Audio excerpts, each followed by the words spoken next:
Where do I get this money? You gotta work for it.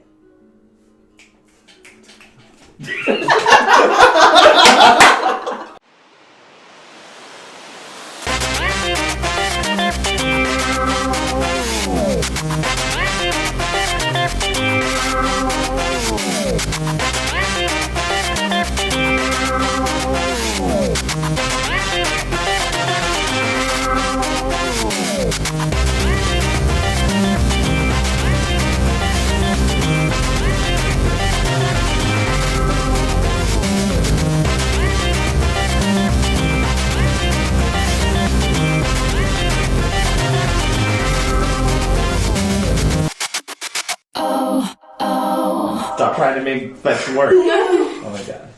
Hi there, and welcome to our very first episode here at Night School. My name is Michael Vasquez, and I am your GM for the night. So if you're joining us, which you should be for the very first time, unless you went backwards and wanted to catch up, we have 3 players with us today. I'm going to go ahead and introduce them with a brief roll call. Starting up on our left, we have Miss Elizabeth Vick. Hello. In the center, we have Mr. Joshua Hovda. And of course, taking up the rear, Caboose. we have Miss Catherine Flores. Woo. So this, just to give you a little heads up, we started playing some role-playing tabletop games about 2 years ago, and just fell in love with it. So we thought, you know what? We're going to go ahead and just do this and start recording ourselves. That way we can share our stories as wonderfully obscure as they can be with the likes of you. So thank you very much for tuning in, and hope you enjoy. With that, do we have any announcements before we get started? I don't believe so. Just make sure you hit the subscribe button and also click the bell so you can be notified of any upcoming videos that we have. Yeah, because we are actually hoping to put out videos every 2 weeks for the most part. And occasionally we'll have some special content coming out as we kind of think of some other things that maybe we could share with you guys just to lighten the mood. This is just a casual play. We have a lot of homebrew rules, so if you see something and you're kind of like, well, that's not how it's ever been in my game, just give us the benefit of the doubt. We like to play, but we also just want to have fun. So with that, let's get started. Feel nervous? Very. So nervous. Really nervous. The good thing is you're coming in at a low level, so, I mean, you either die or you don't. So we're going to start off with a little background. We enter the world of Venera. Venera at the beginning of a new era. Once a barren existence, the land has now been tamed through what some might consider lucky circumstance. Legends speak of the cooperation of 2 celestial entities, only referred to now as Force and Nature. Each of these found each other within the voids of space and pulled their efforts to start an existence that could flourish and grow underneath their watch. After numerous trials and pitfalls, the pair began to realize that their presence within the material plane was to blame for the turbulence that would build upon the land and its inhabitants.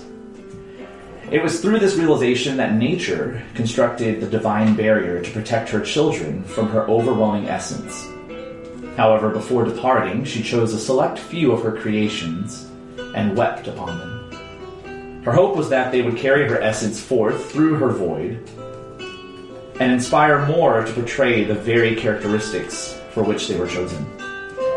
Each carried a single tier from nature, which empowered them with immortality and influence upon creation. With her children selected, nature closed the divine barrier to ensure that she could never endanger the world again.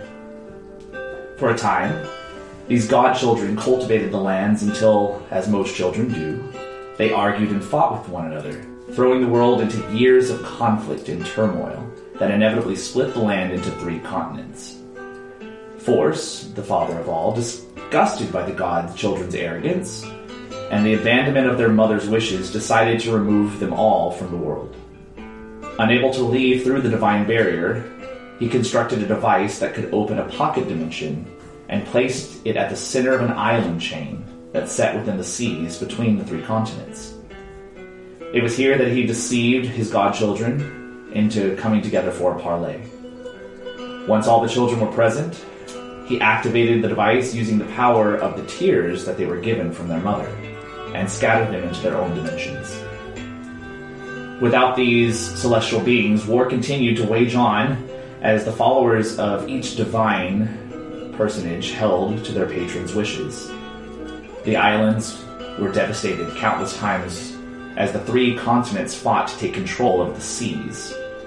Amidst this chaos, a group of shield maidens that followed the goddess called the Little Leaf enacted a failsafe granted to them by their lady before she departed.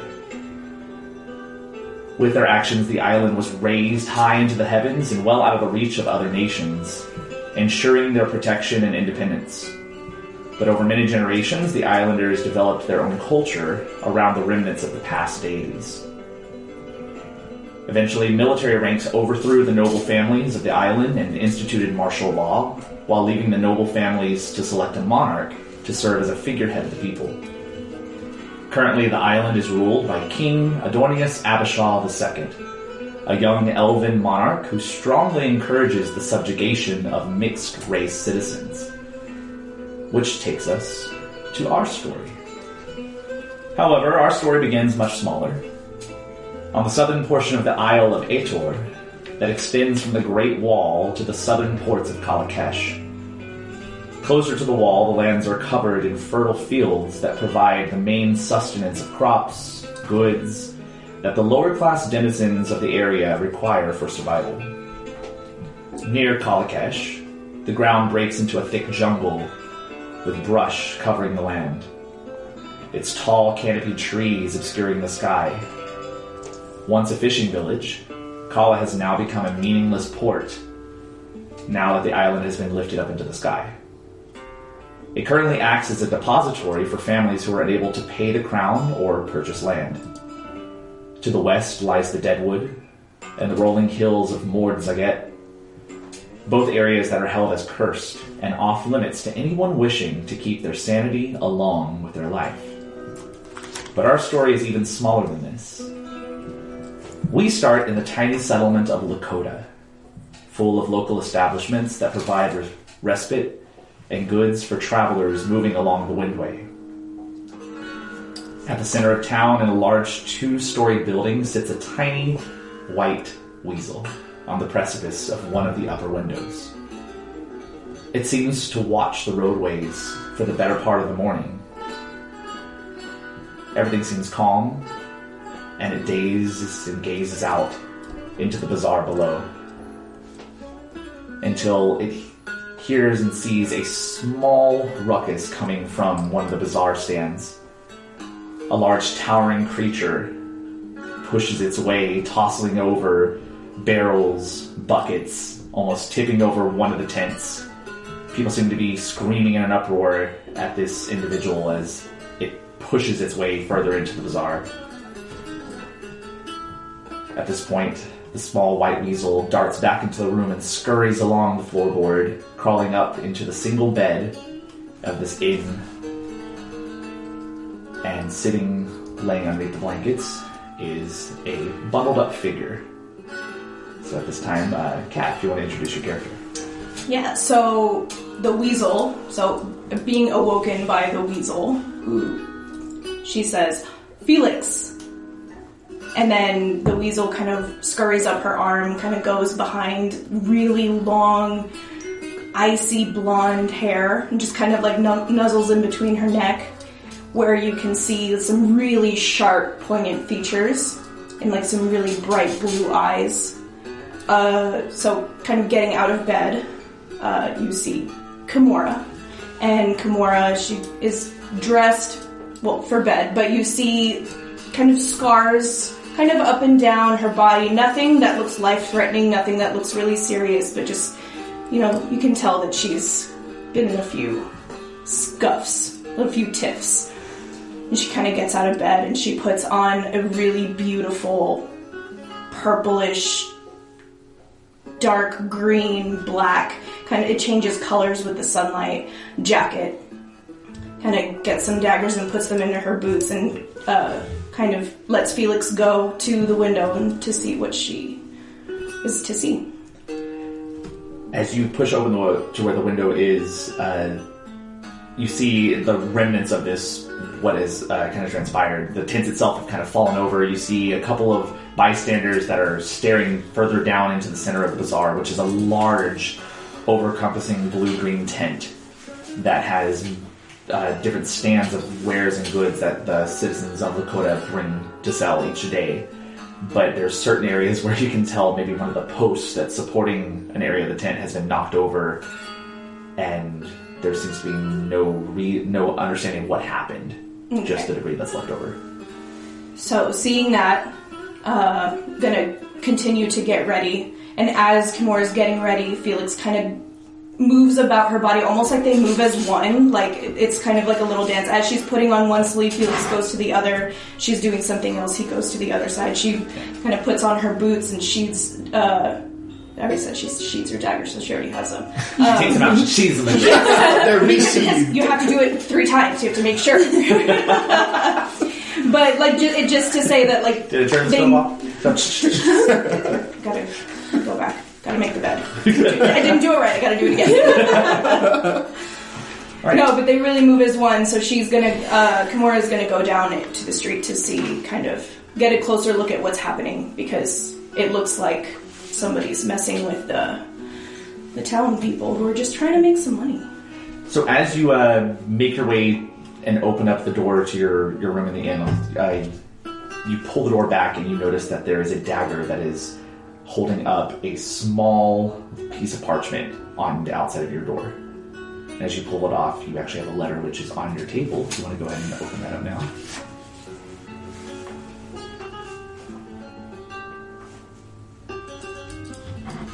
The hallway itself is quiet. Mm-hmm. There's about 4 other dormitory rooms up here, all doors closed. It's roughly about 7 in the morning. So it's still fairly early for some people who have had a rougher night. Mm-hmm. Okay. So I'm gonna continue to go down into the street, taking that extra dagger. And I'm gonna go to that greenish, you said like blue-green tent. So I'm gonna go down to that one and see if I can get some more information about it. So as you head down the stairs, walking in, the upper area of the establishment you're in actually has the rooms. The lower area is a small cafe. So you're actually staying at the table and stable. So as you go down, there is a small dwarvish woman with red braided pigtails that kind of adorn, but they hold up with volume, so they don't really fall flat down. They almost look like 2 droopy dog ears. Mm-hmm. And you see the small freckles that embolden her pale face as she is kind of cleaning up the wares of patrons that have just left the tables down below. She kind of nods to you, gives you a little wave, and then continues to go about her business. Mm-hmm. I go up to her and I say, I'm sorry, remind me of your name. I don't remember your name. I'm sorry. Lorna, dear, Lorna. Lorna. I saw it from the window. There was a huge ruckus outside. Do you know anything about that? Oh, well, that happens from time to time. Usually visitors who are coming in from other locations who don't tend to agree with how we run the business here. But other than that, dear, I'm not sure. Okay. Can I get you any breakfast, ma'am? Yeah. Your choice. Well, maybe we have some wonderful Cornish hens that have come in if you'd like to have a more heartier breakfast. Otherwise, we could just do some basic oats. Oats. Basic oats. Oh, okay. Basic oats. Can I also get some uncooked oats? Just like a little, like... well, sure. Yeah. Of course. Little just demi-tasse of uncooked oats. It's so bougie. What do you think you are? Have yourself a seat at one of the tables. We'll be there in just a second. I'll run to the kitchen and see if we can get something worked up. Okay. Oh, and at that point she kind of looks down and she sees Felix kind of scurrying around the corner of your wrist as you kind of point to the bazaar area, and she's like, sorry, I thought we were having an infestation. Is this yours? Yes, this is Felix. Oh, Felix, what a lovely little creature. She kind of goes in and gives it a little, tries to touch it without trying to touch it. Yeah. Don't. Oh, no, it's probably not the best idea. Oh, very well. If you could just make sure you keep him close to your personage, I would hate for a guest to give a report of, vermin in the establishment. Yeah. By the way, are you going to be staying with us another night? Not sure yet. Possibly. Well, you will need to vacate the room completely. Hopefully there's no belongings upstairs. If someone does take the room, I can't hold it unless there's a deposit. Okay. Yeah, I think I'm good for now. I took everything out. There shouldn't be anything left in there. If I need anything, I'll come back. Alrighty, dear. Well, I'll be right back with that food. Which point she kind of scuttles away, pushes into this little swinging door, goes into the kitchen. Takes a little bit of time, but she comes back, pulls out you get a small little bowl of oats, kind of separated with a tinier little bowl of uncooked oats, and you're free to enjoy your meal. Okay. As I do so, I'm kind of looking over the letter, as well as the dagger that was with it, to see if there's anything that I recognize, anything that would stick out to me as... Sure. Roll a religion check. First roll of our whole campaign. A 1. But it's not great. Way to pop that cherry. A 5. It's not... clearly someone didn't want this dagger. It's just... It's expendable. It's not something you would give away. That's a family heirloom. So it's a pretty common casual dagger. Very, very short blade. But within the hilt itself, there is a symbol. It's a couple of lines, like 3 lines that point to a general point. They kind of angle up, almost like a really extended triangle.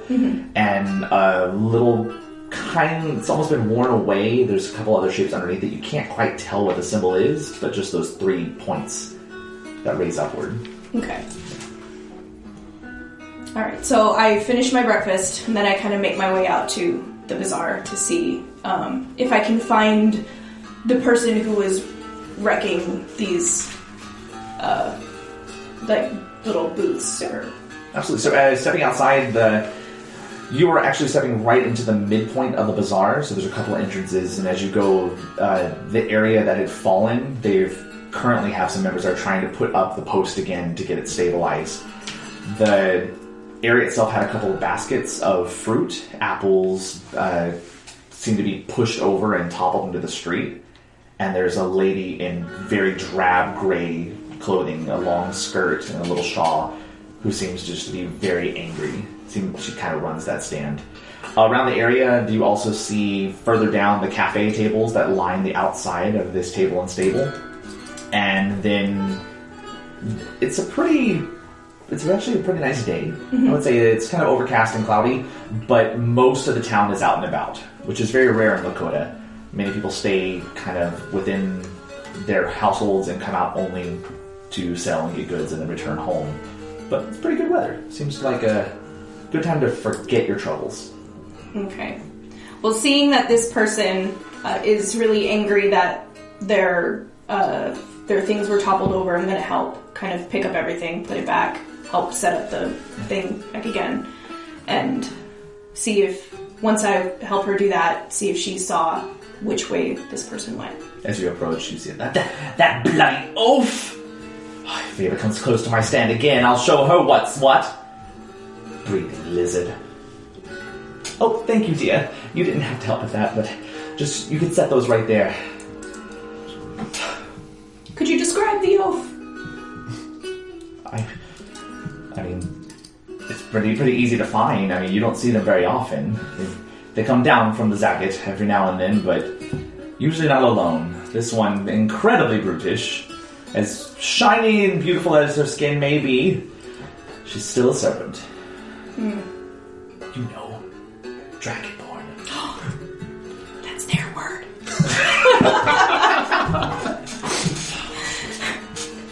Well, which way did this person go? Well, I'm not sure. She went further into the bazaar, but she just came up, grabbed one of my apples, and then tried to walk away whenever I kindly asked for money. She scoffed, took a bite, and threw the apple down, just knocking over my wares. No decency, that brute. No decency at all. Okay. Alright, I'll see if I can get you your money for... actually, you know what? I'll pay you for the apple that they took. Oh, thank you. Well, I mean, usually I sell them in a bulk. I mean, what... Give me two copper pieces. I'll give you a couple... I'll take 3 apples. Okay. She kind of puts them in a little small satchel and hands them over to you. Okay. Thank you, dear. Such a doll. I'm sorry I didn't get your name. Kimura. Kimura. Thank you, Kimura. Please stop by if you need any goods as well. We have quite the harvest now that we're in the peak of ourselves. And your name was? Miranda. Miranda. Okay. Hopefully I'll see you around, Miranda. To you as well. Okay. So I go farther into the bazaar, listening for any loud commotion or trying to see any, like, taller individuals across, like... Do an investigation check. Okay. As you search this rather large bazaar. Look up. Slightly. It's like right behind you. I don't know where to get. 5. Another 5. It takes you a good time to try to search, and as you ask around, you can see a trail of, not destruction, but there's familiar tells of some rather tall dragonborn-esque creature that seems to be just taking things as needed and pushing through the bazaar. At which point, finally, you come up to the eastern side of the bazaar, and you do see a little break in the typical stature of the crowd. And at this point, if you'd like to describe yourself, Ms. Vick.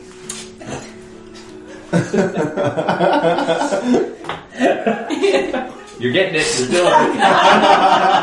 It's canon. It's canon until you have a name. So what Kimura sees is very tall. It's a dragonborn with brass scales. There are no noticeable scars. Gold eyes. She's wearing deep burgundy hides that are also cut in the shape of dragon scales.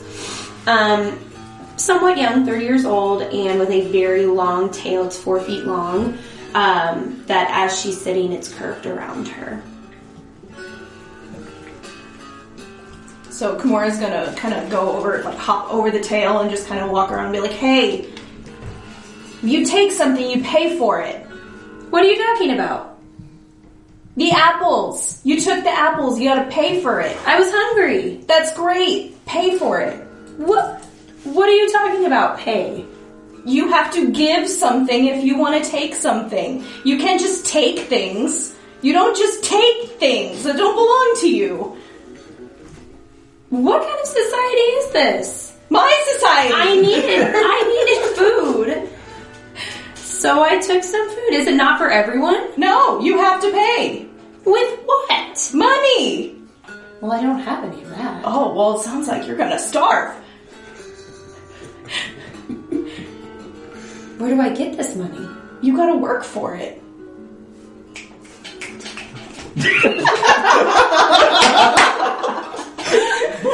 Find that hole. If only Kalu was here, someone could take you under their wing. Well, what do you suggest I do? Do you not know how to buy things? That's not what we do where I'm from. Well, you're not where you're from. You're here. So you have to buy things. You have to give someone something if you need something. It's not yours. Well, I guess I appreciate your help. Well, good. But how do I get this money? No, you have to work. You have to do something that helps someone else so you can get something to pay for the things that you need. Oh, this is so much trouble. Yeah, living. It's such a drag. At which point, catty corner to the stand that you're sitting at, there is a small, not really a flower shop, but a stand that has a lot of floral kind of components in baskets. And you see a woman who is kind of using a mortar and pestle, and she's working on getting these things to come together. At which point she kind of looks over, not in your direction, but further outside the bazaar, going towards the deadwood. And she kind of waves and she says, Oh, good. I thought it was going to take you forever to get here. By chance, do you have the ingredients that I asked for? If you'd like to tell us about your character. Walking up to this lady, you see a average height elf, leather armor, walking with his quarterstaff, which has large number of trinkets, animal and otherwise, on it. Cloak with a fur very reminiscent of an owlbear. He's coming up with his satchel of goodies to the lady. So which way do you hand over the satchel? Do I know this person? Yes. So, like, what person am I dealing with right now? So this is Azalea. Azalea is one of the potion makers within the bazaar. She works with basic household remedies. She's like a holistic doctor. So as this is happening, I kind of like, look, just watch this. Watch and learn. This is how you do it. Look, watch this. Morning, Azalea. I got Azalea. that's what I said. Mm-hmm. I got your fixings right here. Well, Dakar, may I have it, please? Absolutely. Which way she takes the bag, she opens it up, and she kind of pulls out this rather elongated leaf of a plant that just kind of falls over and droops. It looks almost like a shrimp cocktail, if you think about that. Like, just tails of red and green that fall in each direction. She smiles and she goes, "Oh, rare treat." Many people don't know that this plant actually is not from the island. It comes from a civilization called, I think, Indare. Far, far in one of the eastern continents. But I guess that at some point they cross-pollinated and brought it here on the islands, and it seems to thrive, but only within the outreaches of the Deadwood. Many people aren't willing to go there, but you are, and you're such a doll for that. As she reaches up and she kind of pinches your cheek. Oh, you're welcome, darling. I believe I owe you 6 copper? That sounds good. 6 copper? Which she kind of pulls out of a little small chest and drops her coin in your hand. Says, Thank you, ma'am. "Thank you very much. This is going to help Peter so much with that rash." And she starts working on it immediately.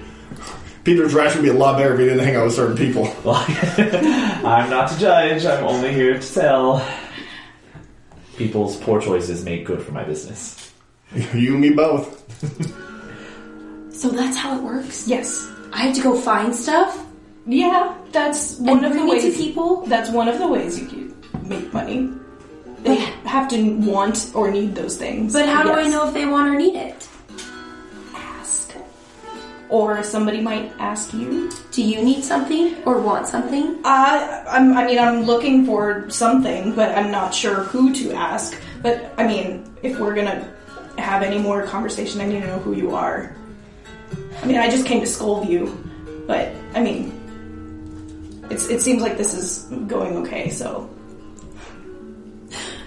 My name is Kellis Emrich. Hi, Kimura. Hi, Kimura. Do you need something or want something? Kimura's like starting to like be very like physically confused. Not ready to volunteer that information. Kimura is, well, where are you from? You're not from here. Why are you here? Well, I don't know now if it's okay to talk about that. Everything's different here. I say it's okay to talk about it. But how do I know that it's okay? Just because you said so.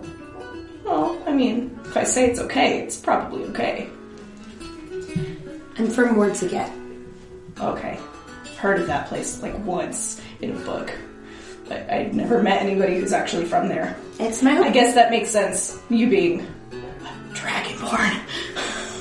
I am. As if she doesn't know.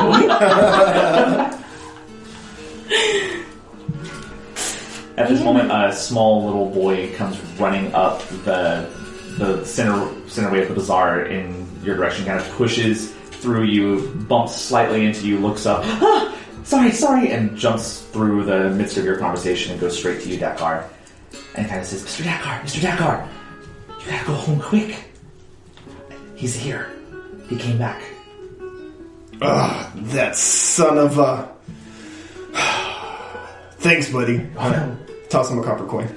Takes it, darts off the other way. I'll start heading home.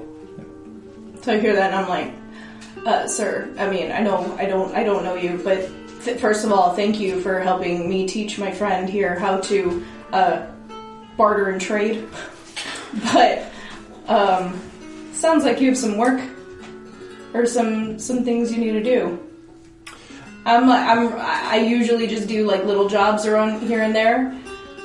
So, what you got? What you got for me? I mean, I'm glad I could be of assistance, but it's a family thing. Okay. Yeah, it's Fair enough. It's a guy right here that I'm having to deal with. What Guys, they're the worst. I mean, most of us. What kind of services could you offer? I mean, little things here and there. Public scoldings. How much does a public scolding run? I mean, Are you giving money? Because I apparently need money. Can I do something for you? Do you need or want something? What do you need? I mean, she needs money. Money. Because apparently you use it to get things. Where I'm from, it's there for everyone. We take it. We take what we need. sounds pretty cool. Here's a gold coin. But I didn't do anything. Yeah, I don't think she deserves that. No, like it's cool. She needs it. Like, rock on. What you didn't know is this whole campaign's about money. We show people how to deal with money. Math. Financial literacy.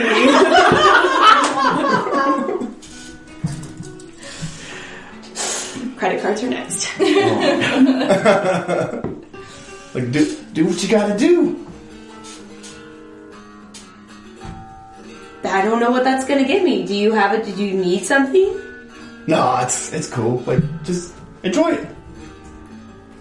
Well, you go off to do with your family stuff, and I send you off into a world of debt. Does anybody know anything about DLF? No? Yes? No? Alright. It's a band. That's LFO.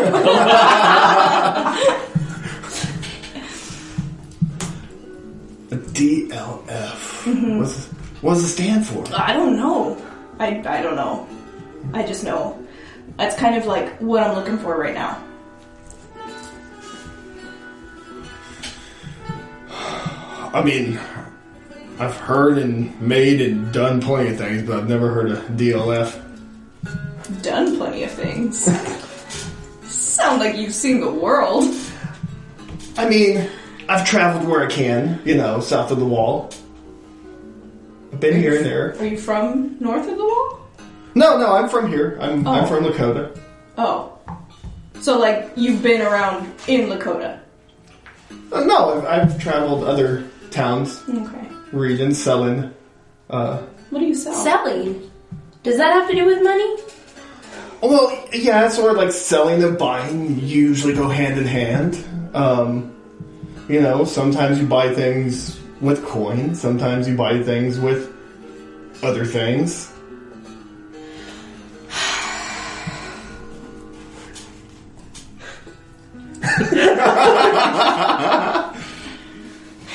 So my family, we own the Puffing Pegasus here in town. It's an herb shop, so we sell herbs there that help in numerous ways, but also like Azalea here, like she makes stuff as well that I get some of the same goods that we use that I share with her.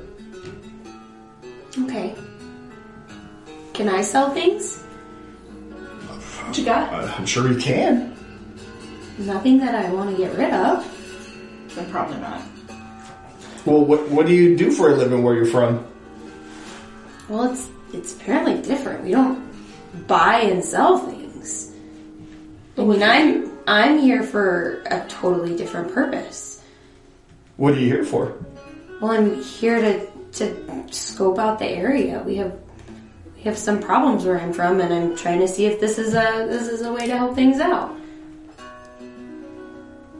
What do you think so far?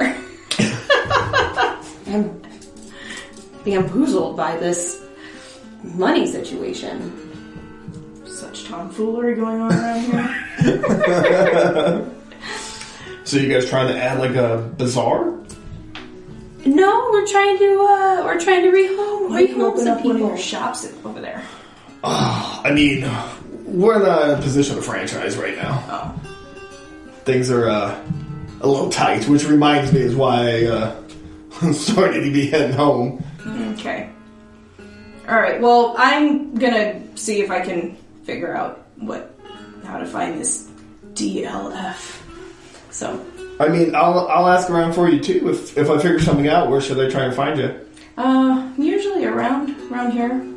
A lot of people just know me as Q, just ask. Ask for Q? Yeah.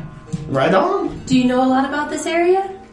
Yeah. Can I tag along with you for a while? I'd like to. Yeah. I'd like to find out more information. Mm-hmm. Just keep your hands to yourself. And don't take anything from anybody. And stay out of the deadwoods. Why? It's a little sketchy. I can visually see your breath. An anime style. It's a little sketchy. For you or for me? For outsiders.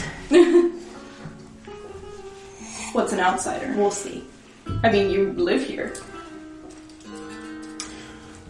Well, anyone who's not like ready for the confrontations that could happen, like, and are aware of the dangers that lurk within. Dangers? Whoa. Yeah, there's some dangers in there. Do you write poetry? Actually, the table has a slam night once a week. This is true, yeah. Haven't performed yet. Like, Yeah. working on the material still, but one of these days I'll probably get up there. Okay. Alright, well, thanks for the information about the Deadwood. And I'll see if I can find out the DFL for you. DLF. DLF. That too. No, just that one. Oh, okay. Yeah, not the other one. Thanks for the gold coin. Oh, more than welcome. You need anything else? More money. More gold coins. I mean... okay. Here's another one for you. Thanks. Is this how this works? No. If only what you it were this think. easy. If only it were this easy. Student loans be damned. Alright, so you're heading back to your... Yeah, I'm gonna head back to the Puffin Pegasus. What about the other two? Where are you going? So walking through, first of all, as we leave, I'm going to say, don't usually just take money from people. He's not going to last very long. Just giving money away like that. Don't do that. Don't give your money away. Okay. Lesson 1. Got it. But I'm going to look around the bazaar to see if I see anything that has a similar symbol to the thing that was in my letter. Right. You can do another investigation check. Another 5. Here we come. Woo! That's 14. So kind of taking a trip around the perimeter area and seeing most of the banners are on the back sides of the tents. That way, when the sailor's selling in front of it, you can see a lot of the kind of insignias of the families. Not a lot of noble families here, so not a lot of heavy set insignias. There are a couple symbols every now and then, but nothing that seems to match up with what you've seen. Okay. So what are you looking for? And I show her the letter. Okay. I guess I should ask it. I just put a paper. Just imagine what it's like.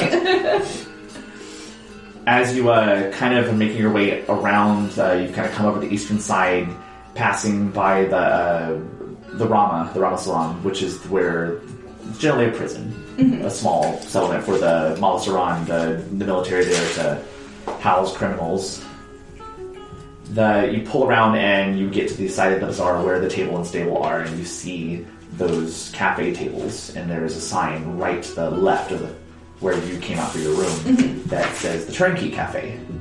And sitting outside, there's about 4 or 5 different couples, but there's one lone bystander propped up on this kind of wicker chair that's just staring right at you. It kind of just gives you a little nod and a smile.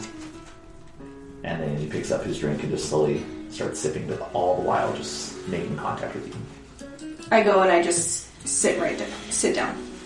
Right next to him? Mm-hmm. Right, so he kind of pulls his feet off the chair, the only chair that's there, and you sit down. Thanks. What about you, Miss Kelness? Well, I'm sitting with Kimura and I've been thinking over this letter that I've seen. And while she's waiting, I tell her, so that symbol, do you know what that symbol is? On your letter? Is it this one or is it the one you described? You described the dagger. With the 3 lines. you're talking about the symbol that's on there? The symbol on the letter. No, it's not that symbol. Okay. No. That's the dead knot. That's the symbol of the dead knot prince. What are you doing with that? I don't know. What's it to you? But that's the dragon lord of my conclave, of my metallic conclave. Okay. Well, do you know anything about this DLF? No, I don't. That's why I'm trying to find him. I don't know, this guy really should be having this conversation in front of a stranger. What are you talking about? I'm not paying attention to that. I'm stuck on this symbol. As you kind of rush up with the paper to the table and you kind of like showing her like this, and going over the symbol. There's a guy drinking like in a small little tiny cup of tea, head shaved on the side to this curly short hair that's kind of mounted on top of his head. And he's wearing this black encrusted leather vest that just kind of flamboyantly drapes down the right past his nipple line. It just goes where you can see the open V chest. As peacocky could be. And I mean, tattoos. You see a whole bunch of different scripts, different languages, kind of peeking out certain areas. The hilt of a dagger has been tattooed on his stomach. It goes towards the navel, and on the sleeves where it kind of cuts off at that little quarter length, you see this elongated star, almost like a sun shining pattern, all in black. Earrings pierced up and down both ears, just smiling. He says, "By all means, continue. We can talk when you're ready." I'm ready. Please wait. Sorry. Go ahead, bring up a chair, my tall, skilled friend. I sit down. Awkwardly. Sufficiently scolded. Number 2. So, I take it that you're not from Lakota? No. I'm not. I mean, surprises all around. I'm more interested in you, my sharp-featured friend. Have we met? I don't know. Maybe? You just have such a familiar face. I feel like I've seen your portrait around. Oh. I mean, possibly. I'm around. So. Around here? Around the south? I mean, I travel. Have you traveled further south? Perhaps to Kalakesh? Not for a while, but yeah. Why do you ask? Just curious. You seem quite intriguing and familiar, and you seem to know how to hold yourself within a crowd. You seem to know a lot about me, and that's not fair. Well, forgive me. You may call me by my full name. Fabian Johansson. And might I have the honor of knowing you two lovely individuals? Do I tell him? Is that allowed? It's up to you. My name is Katrina. Katrina. Mm-hmm. Well, pleasure to meet you, Katrina. I kind of look. My name is Felness.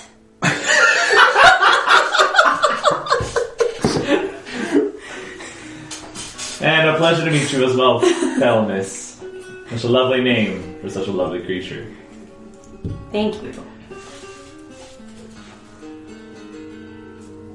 So do you have business in town that maybe you're looking for additional help? I tend to know how to work around systems and purveying information. Oh, I don't know, you seemed really intrigued with me, so, I mean, you can't make eye contact with somebody like that and have them not come over. Well, not so much intrigued with you as much as it's intrigued with the piece of parchment that you're holding. It just seems to me that it's an odd circumstance that you would have such a similar parchment to the one that I found on my door this morning. And he kind of pulls out of his pocket another piece of paper, like in size. Mm-hmm. And you see the same red wax symbol of the Dreadnought Prince. I'll show you mine if you show me yours.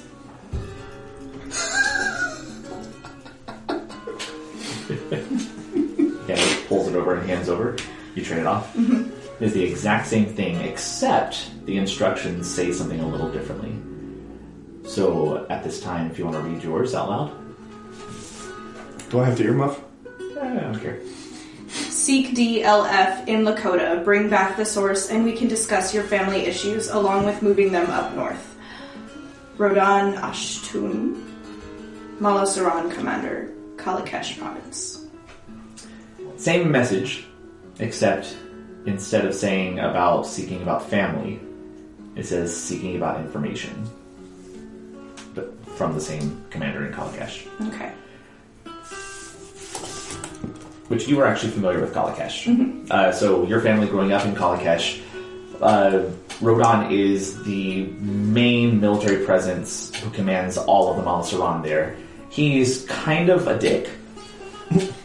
He is in the lowest status position as you can get when it comes to commanders. They put him as far south from the main military fleet as can be, and his main job is to make sure that goods get taken off of when they approach the island from other islands, that they're put on the windway and taken to the north, where they can be given to the noble families. And because there's such a high presence of mixed race, kind of lower class poor, half elves, half orcs, tieflings that are pushed and subjugated into that Kalikesh area, he's kind of the one who makes sure that they understand that they're still lower class citizens. Mm-hmm. So yeah, your family has dealt with him for quite a long time. Okay. Meanwhile, at the Puffing Pegasus, Dakar, you approach your lovely, quaint 2.5-story house. It's not large. It's a very skinny establishment. The lower level itself is the shopping area of the Puffing Pegasus that has a small stairway that kind of creeps upwards to the second story where your family lives. And then slightly above it, there is the constant chirping of random bird sounds that don't make sense to be coming from a house. These birds don't sound native. They sound very mixed, and it's like a strong menagerie of calls.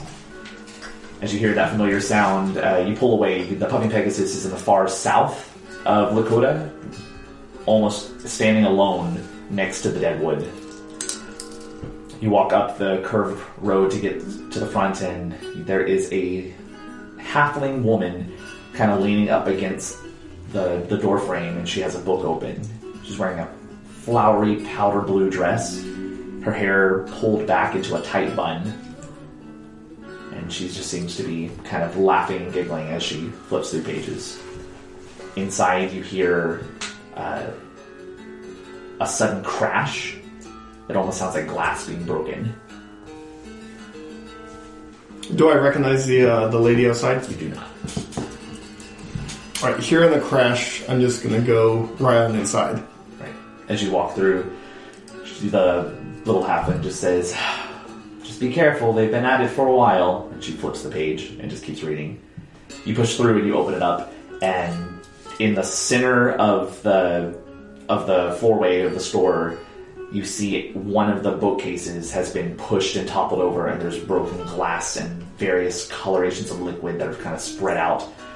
And you see a half-elvish woman on her knees, or not half-elvish, full-elvish woman on her knees, and just in tears as her hair kind of streams gray across her face and these still delicate kind of tendrils that frame out her cheeks. But her hands are cut up from bits of the glass. as she begins just to weep as she's trying to clean up the mess. Standing further down, you see another half-elven gentleman, elderly, holding on to kind of a staff to support his weight up, and a human male just pompously dressed in thick furs and kind of Egyptian-style like sandals just wrapped around. He's very gaudy looking. Rings adorned in all sorts of colors on his fingers. Too much jewelry, like the worst jewelry assortments you could do. He went to Claire's and bought everything. Sponsored by Claire's. $10 As you push in, you just hear the gaudy man just kind of laughing, just big belly out, and you see curling up around where that sturdy bookcase shouldn't have fallen, this hulking black bear, as it kind of just pushes through and goes up to the man and just kind of sits right next to him. A black bear? Yep. Do I recognize a human? Yes. This is your mother. No, the human. Oh, well, I'm going through though. Your mother Lolith is the one cleaning up on the floor, and your father Dakoth is the one talking with Darian Lafitte. He is the proprietor of the town who owns most of the land, and he is also the one who owns the land that your shop is on. You pay him every month to keep the shop.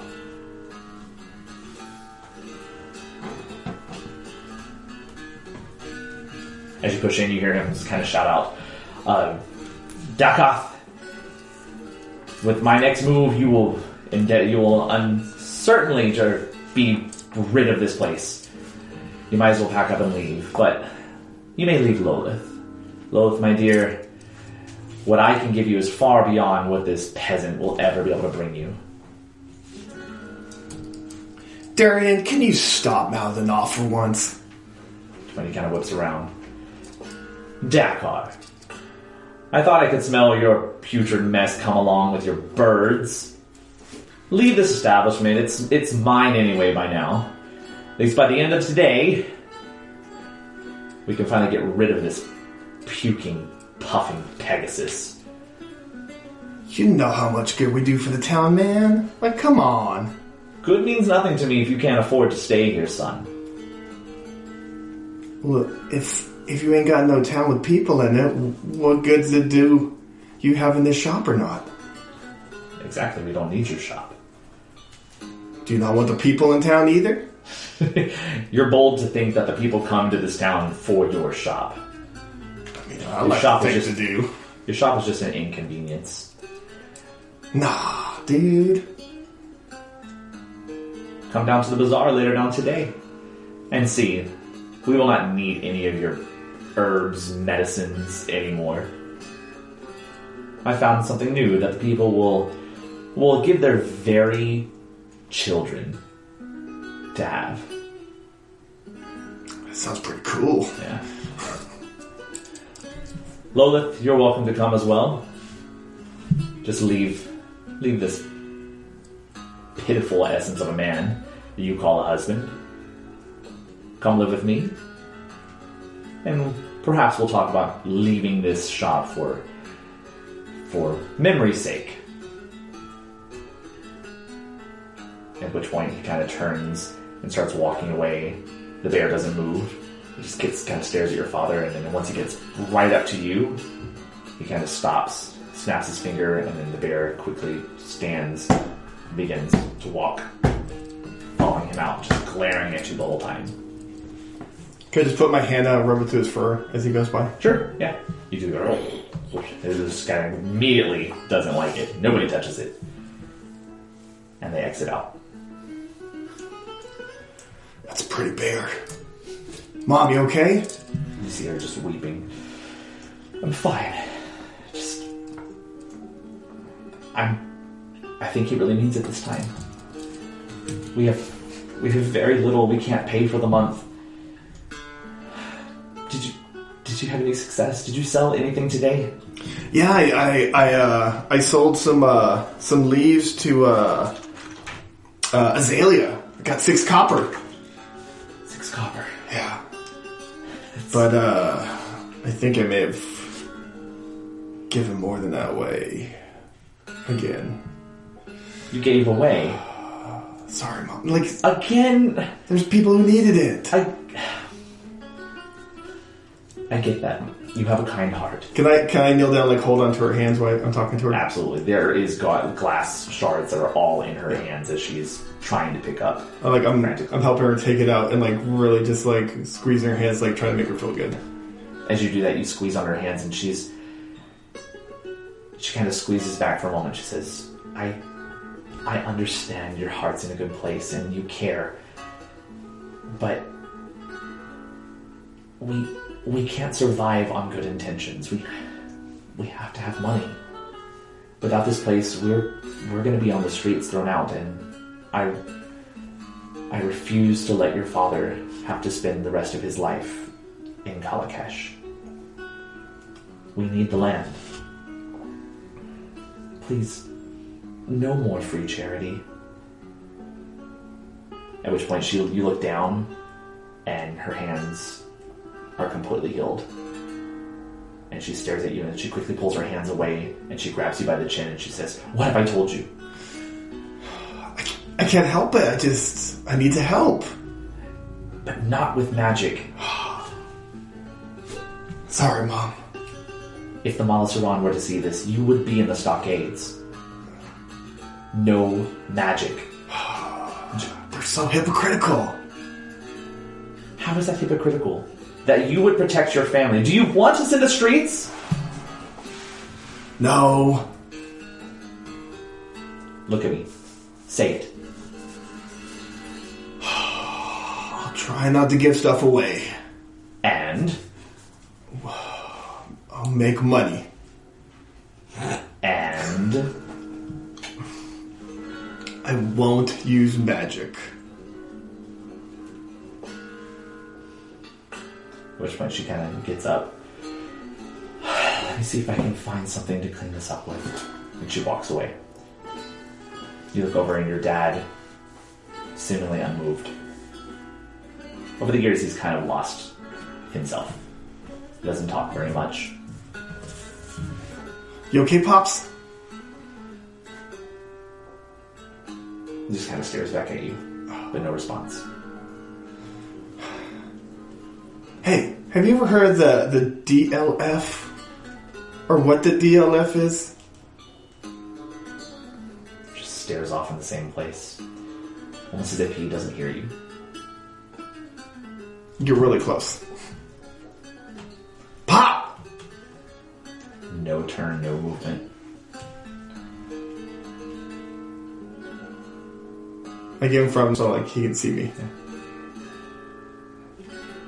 He sees you, but there's no response. Mom, what's going on with Dad? Just leave him. He's in one of his moods today. Okay, what can I do to help? You could go find some way to get money. Apparently, if we don't get it by the end of sundown today, we're going to be ousted, and I refuse to sleep with that man. Well, I don't want to either. Have you ever heard of the DLF? At which point, she kind of steps out, pushes the curtain back from one of the storerooms. She goes, "The what?"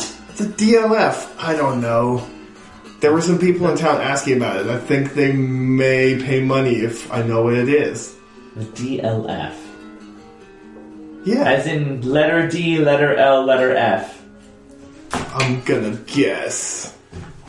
She walks right up to you. And she just, like, politely slaps you in the cheek.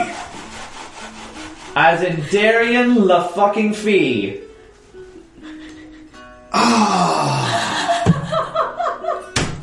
You know I just call him D-Bag.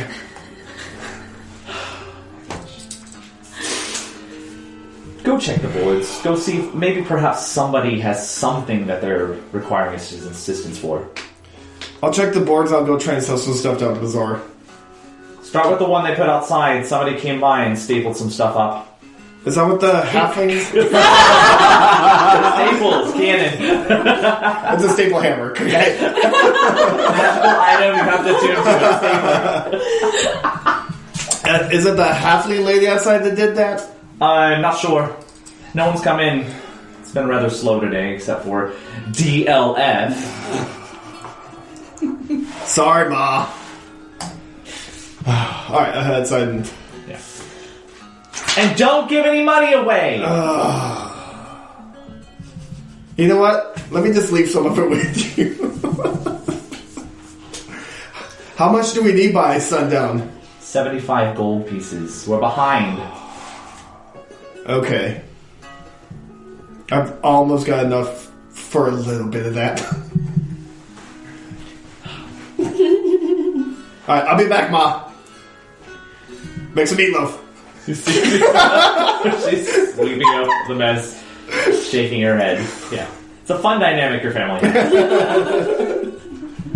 Alright, so while this is going down, before you leave, you check your kind of little board entry that people put up little postings. They usually require your services. They'll post up their needs. There's a couple papers up there. One is from Azalea for the plant that you already found. And you rip that one down, kind of crumple it up and throw it away.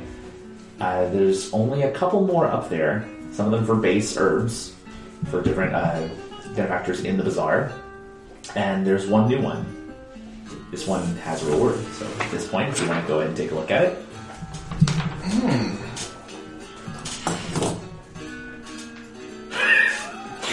Yeah.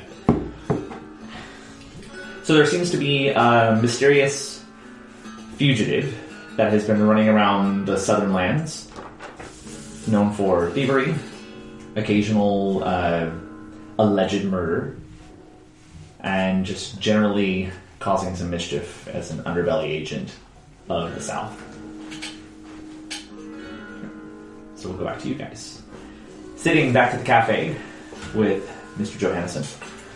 What are you doing?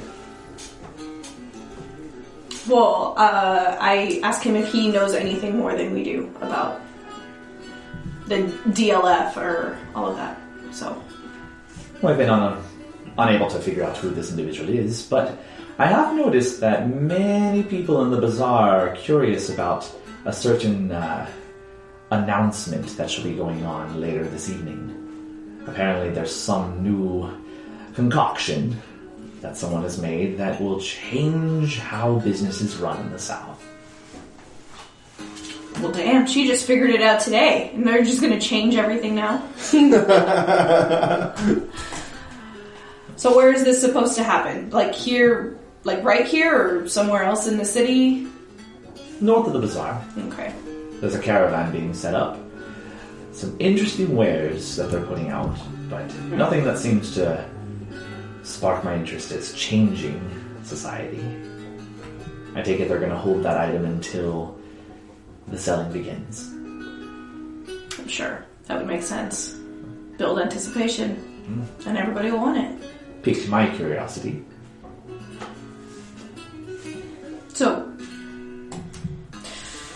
So what are we doing about this? So apparently someone wants us to do something, so...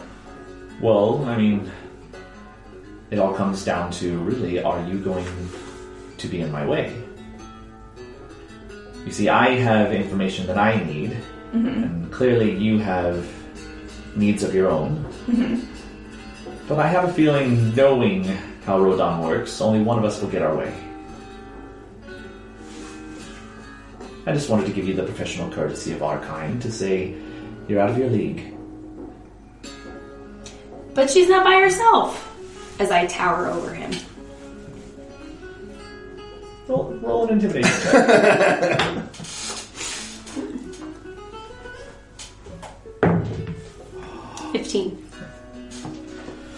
He kind of like chokes a little bit on his tea and like sets it down real quick.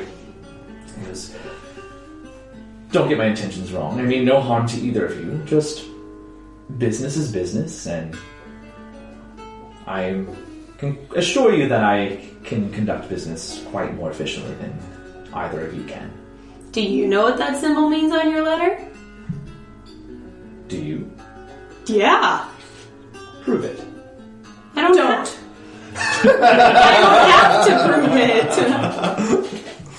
Very well. We'll see. Would you care to make a wager on it? I don't like this guy. Neither do I, but this sounds fun. Is this money though? Could be. I have 2 gold coins now. 2 I gold have coins? 3 apples. 2 gold coins then. But if you want my 2 gold coins, you have to do something for me. This is... Yeah.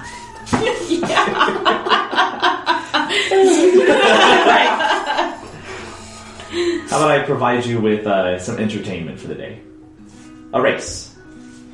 First one to find whatever this source is that this mysterious DLF has procured wins. I'll even say 2 gold pieces from both of you, and I'll put in 4 of my own and make it a wager of the 2 of you against me. I'm very confident that I can make it through. Just the money's on the table, correct? Unless you want to put the apple. No, I'm hungry. Is this a good idea? It's fine. You woke up this morning without 2 gold pieces. You can go to bed without them. Okay. I don't know what we're doing. This is weird stuff. Yeah. Very well. I'll even do you one better. I'll give you my 4 right now and let you have it in good faith. Good faith will be you I keeping mean- it. That's fine. Oh, by all means, take it. To prove my valor and my honor. And also, if you decide that you need to run away with the money, then you're welcome to leave. Don't run. I don't run. Neither do I. But it's a race. Are we walking? As elegantly as you can face palm. It's a figure of speech. We're good. It just means we're gonna see this to the end. It just means we're not going anywhere. Okay. Yeah.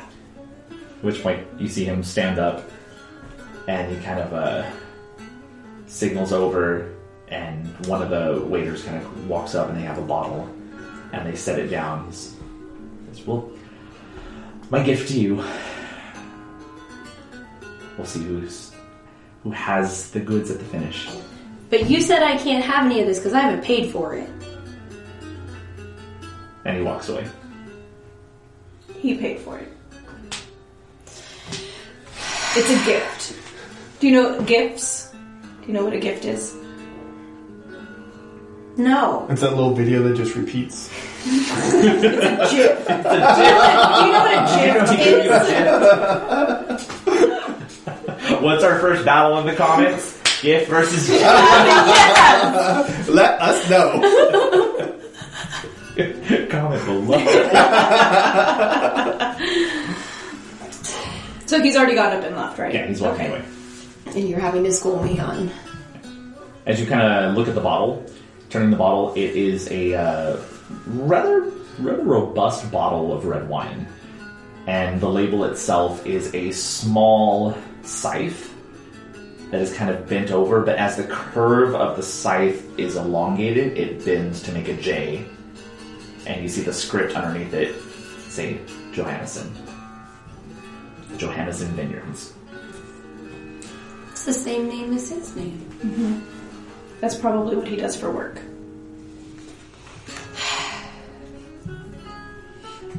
At this time, like you notice that my scolding has gone from like me being angry with you to me being genuinely like firm, but this is how it is.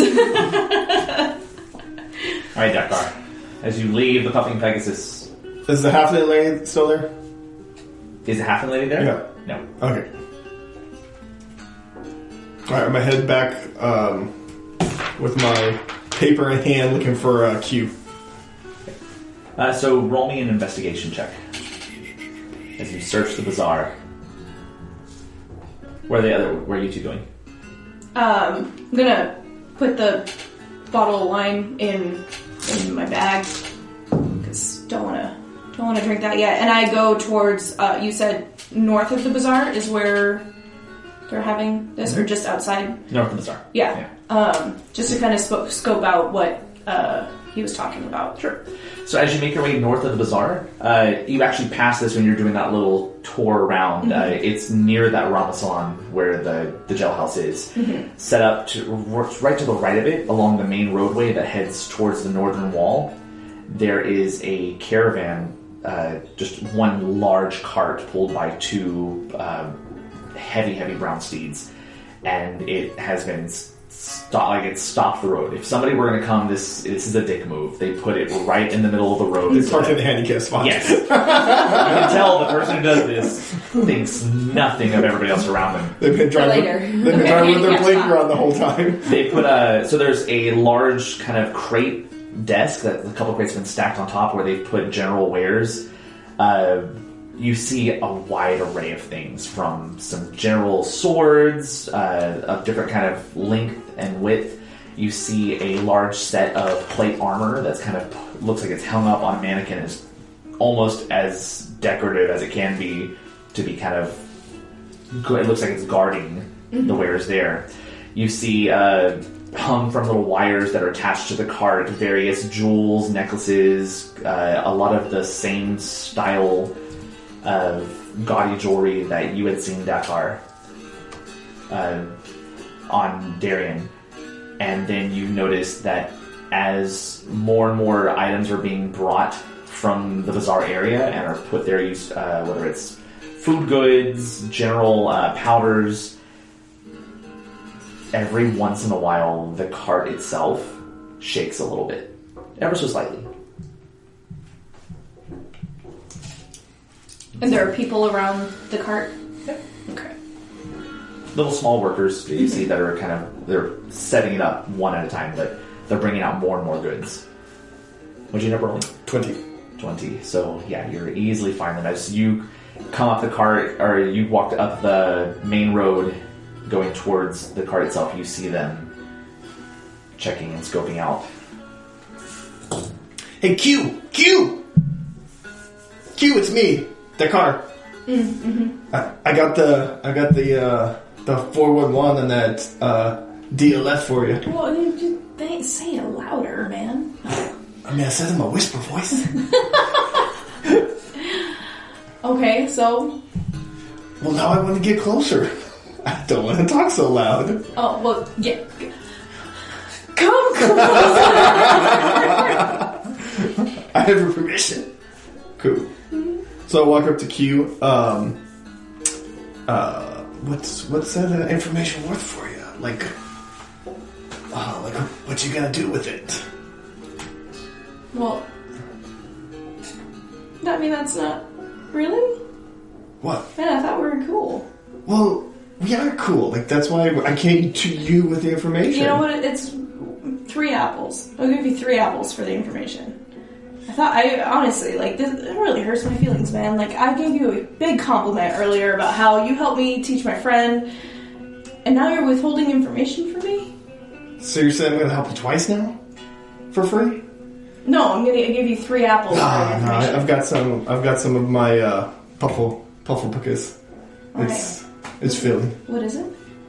Pufflepuckas? It's a little bread mixture I make with some good berries. Like, it's really filling. Yeah. Would you like some? No, thanks. Oh, okay. How about you, big guy? Well, if you're giving it to me, do I have to give you something for it?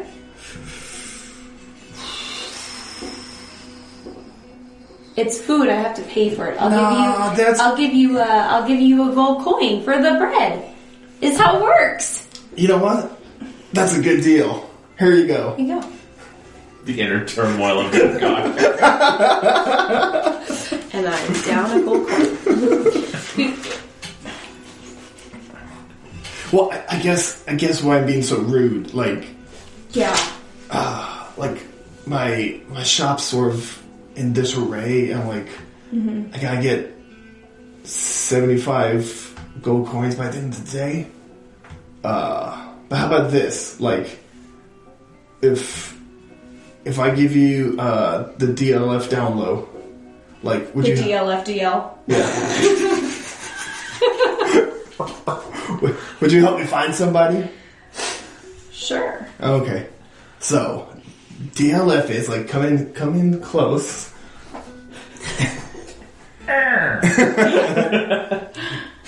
It's the town owner, Darian Lefevre. Okay. That's what it stands for. Oh, okay. It's a person. Yes. With it, it's just a name. Yes, Okay. it's a person's name. Is there a reason why we shouldn't be saying this name? Well, earlier, like, you got mad at me for, like, screaming at you. So Well, I mean, trying to keep it on the... because you were screaming. Well, you do that distance, like, typically. Like, when you get close, you talk a little bit quieter. But when you're further away from somebody, like, they're smaller, so you have to speak bigger. Okay. That is the most Hovda logic about volume. Okay. They're smaller, so you have to speak big. Well, yeah, when you're further away. I see. Yeah, their ears are smaller. I see. So, I like, thought you would already come closer at that point. Speaking of ears, where are yours at? So this guy, Sorry, yeah. where did we find him? It's a lot of social stuff to take in right now. I'm a little overwhelmed. Well, he just left my shop, but I'm pretty sure this monstrosity blocking the road is his. It's got all the... Me? No, sorry. behind you, the cart. It's got all the telltale signs of him. Oh, okay. Yeah. So this is okay. So he'll probably be around here at some point. Like, this is probably the thing he was bragging about at my shop. Like, he's got some new thing that's gonna change life around here. Oh. So at that point, I show him the letter because it talks about the source. So I don't know if you read it while she. I Oh, did well, I not. already I did not. read it out loud. Oh. I mean, you can look at it. But like, okay, well, do you know anything about the source? What is this? I mean, We also need to do this real fast so we can win a race that we're doing with somebody else. But we're not running. No, it's more Thank you. gotta move quickly. oh, it's like a time thing, not a distance thing. I got you. It's a time thing, not a distance thing. Run, it's faster. So is this a time thing and not a distance thing? My thing's more of a time thing too. So the sooner we take care of this, the sooner we can take care of mine. What do you need to do? He needs all those gold coins. Yeah. Oh, okay. Like You have there's a one more? person. Like, yeah, there's a person. Yeah, thanks I for mean- that. Kind of. There's a person I need to find that would like really help out. What like person my is that? shop. I sort of tear out the face part and I show them. Okay. It's like it's this person right here, like That looks like... No, it doesn't. I don't know what you're talking about. This looks like every elf I've ever seen in my entire life. yeah, No, I mean we all kind of have those phases. See? yeah. Here, you want to put on the camera? Your eyes are black and white like that. I mean I don't know, but yeah, I mean it kind of yeah, This is Elves. a problem, y'all. kind of all look I'm similar. just seeing if like you made my job really easy. Like that would have been awesome. But I mean- but yeah, Darian he was bragging about what he had. He was going to showcase it at the bazaar later. So I'm assuming it's going to be here at some point. But it's Okay. probably on there as I'm pointing at. The caravan. Yes, the caravan. monstrosity. Not the Not the this Dragonborn. The monstrosity. caravan. Not the Dragonborn. The As you caravan. point at it, the whole caravan itself just topples a little bit and kind of the cart shakes back and forth. And one of the workers immediately drops a crate and says, "Oh, it's getting sooner," and runs up to the back. There's a small little stairway, opens it up, kind of fumbles with some keys and gets it open. And as he walks in, you see him reach into his pocket and he pulls out something in his hand. And then for a while, the cart kind of shakes and then eventually slows down. That looked ominous. I mean, nothing screams suspicious like. How far away is this cart? Is this the one that's like right next to us? Okay. Yeah. So, I go up being like, hey, what is going on? Like, really, really excited. Like, what's going on later today? Everybody's talking about it. I want to know, what is this? As you see the individual's coming out, and he's locking the door, and he sees you. Nothing. Just getting set up for business. We won't start until later, a few more hours, but bring your money because it's going to be quite an adventure to see who takes the prize. Oh, what is this a contest? Is it a race? It could be. No, no. It's more of it's an auction. So somebody will win. Whoever, it's business. So the person who has pledged the most money will. I have money. I'm sure you do. I've got to go. Excuse me. But what are we trying to buy? I can't tell you yet because that would ruin the surprise, and we want everybody to have a fair opportunity to get it. Please, I've got to get set up. Can I just scoot through? They're trying to push his way through. What kind of person is this person? So you're looking at a human, small, frail, just a peasant worker who just needs the money. All right, weirdo. So, doesn't even want to advertise what it is he's selling. But so, are there more people around this crate, or was it just him? Right now, it's just him. More people are going back and forth from the bazaar, grabbing goods and bringing them out. He's the one who you saw run into the cart. I feel like I want to go see what's in there. I mean, if you're sneaky enough, you probably could.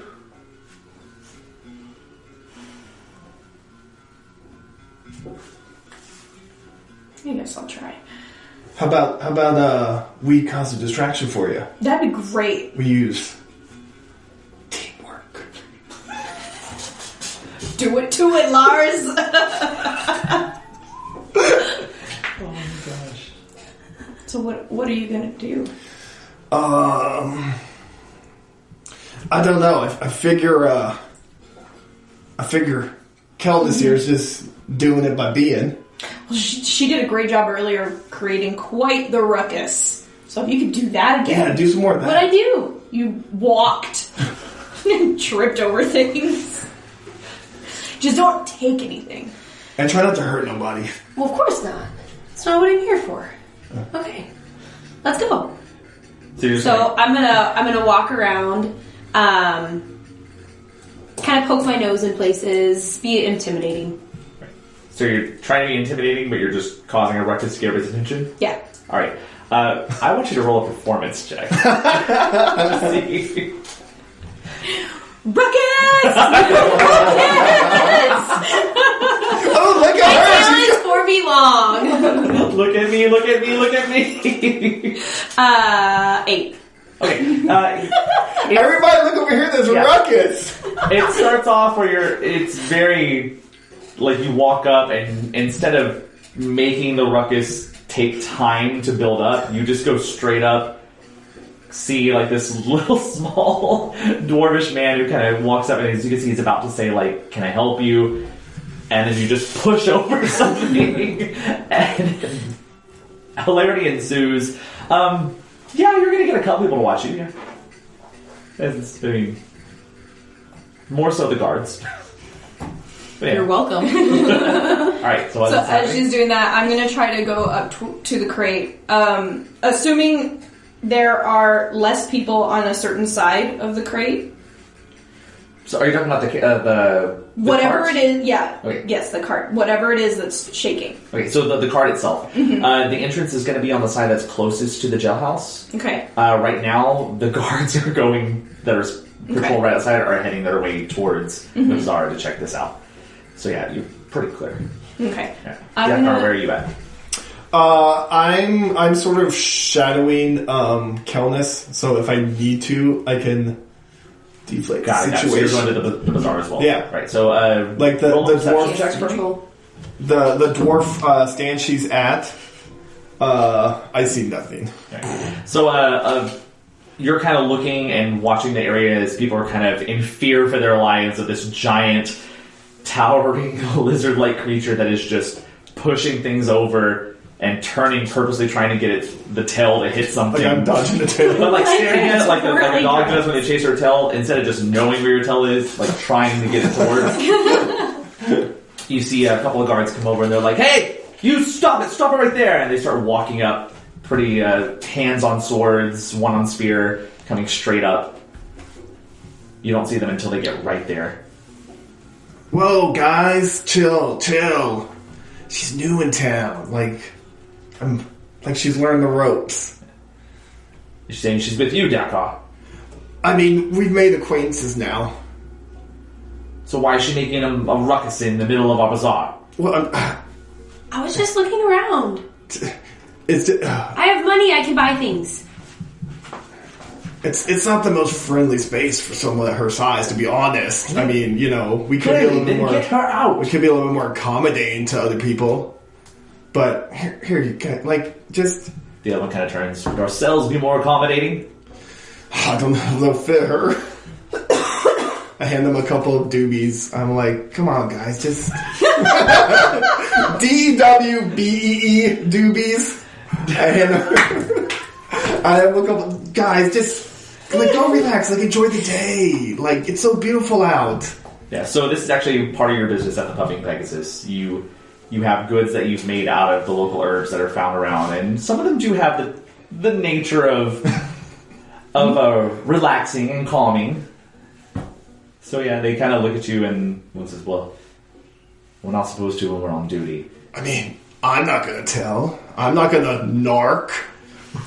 Roll a persuasion check.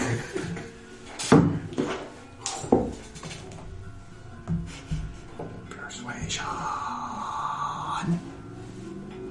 12. One of them just kind of leans over and just kind of grabs both of them and says, "Just get her out. Get her out. Don't even clean up. Just get her out. You got it, guys. You got it. And stay outside of the tents. Stay where your head can fit." Okay. Meanwhile, as you're going over Kimura to look at you kind of notice and see that the ruckus is starting, and then you quickly flip around. Roll me a stealth check.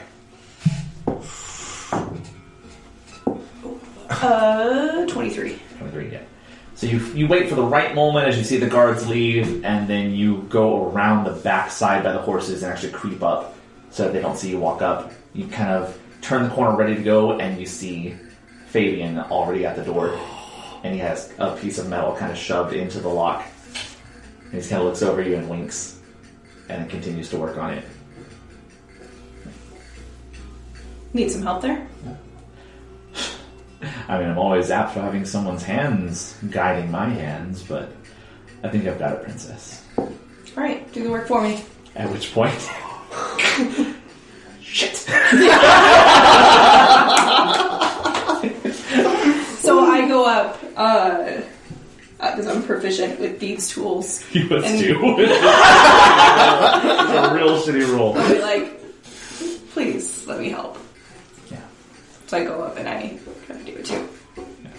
Sure, go for it. What am I rolling for? You're actually at disadvantage, so Okay. you'd be rolling because there's something lodged in. Mm-hmm. You're going to have to find a way to use what's in there already or to remove it. So it would be your thieves' tools. Because you're proficient, it's just your proficiency bonus. Okay. Yeah. So roll plus 2. No, 5. Fine.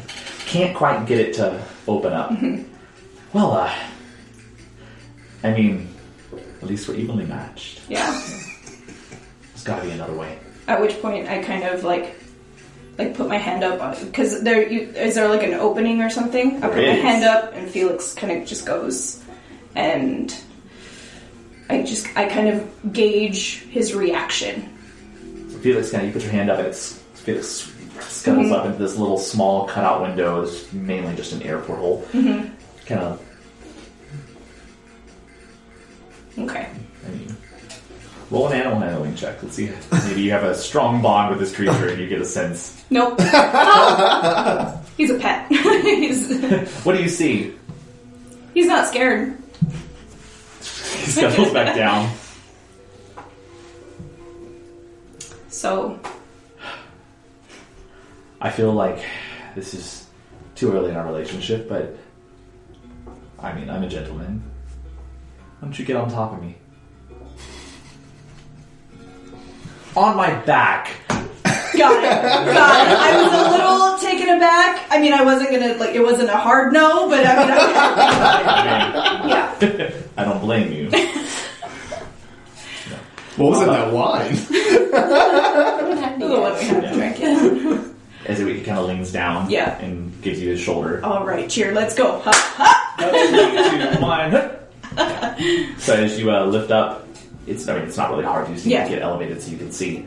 Looking in, it's fairly dark. You just see the sliver of light falling, but your head's kind of blocking it. But on the other side, there is another cut out from the driver's side that falls down.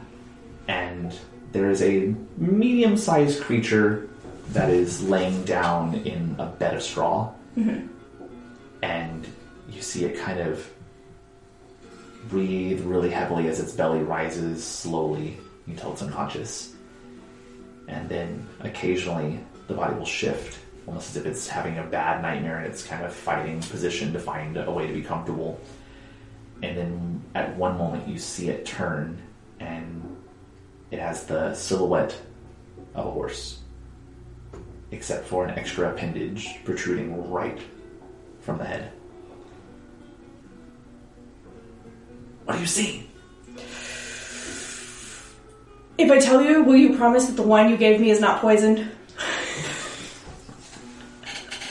Why would I poison the wine? I don't know, so you can win? Do you really think I just helped you out? Why would I help you out if I wanted you dead? I don't know. Exactly. You might be surprised that I didn't drink the wine. Actually, I'm surprised. It's a good wine. I'm sure it is. It's from Johannesson. That's yours. I'm blessed, but not right now. What do you see? I think it's a unicorn. Like a unicorn? Like a unicorn? Yeah, like a unicorn. Sorry, though. Your unicorn's bigger than mine. I mean, we're not here to compare the size of our unicorns, No, but... apparently we're here to stand on my back. Can you get off? Oh, well, I mean... She just kind of shrugs you and you kind of topple a little bit. Why do they need a unicorn? Why would the unicorn be a source? I don't know. What if... Earlier I saw the guard give something to the unicorn. Maybe that's the source? So you're saying go for the guard? Possibly. I just hate to hurt a unicorn. It didn't do anything wrong. Where's your friend? Where's your friend at? The tall hulking one. Oh, she's creating a ruckus. She needs to work on her skills. Her ruckus creating skills? I feel like she's great at that. Let's party like it's spring break. I don't know about you, but I don't think staying here is the best idea. Agreed. I'm gonna go find the ruckus. He hops off and kind of runs the way you came and begins making his way. Behind the caravan, there is a large row of fully grown crops as we're in the harvest season, and he just kind of jumps over the fence and blends into the crops. Okay. I go back the way I came looking for them. You see them walking out. Cal was kind of making under one of the... down. There we go. Being guided by that car. And then you see like 2 small puffs of smoke going on. You boys enjoy. Did you do that?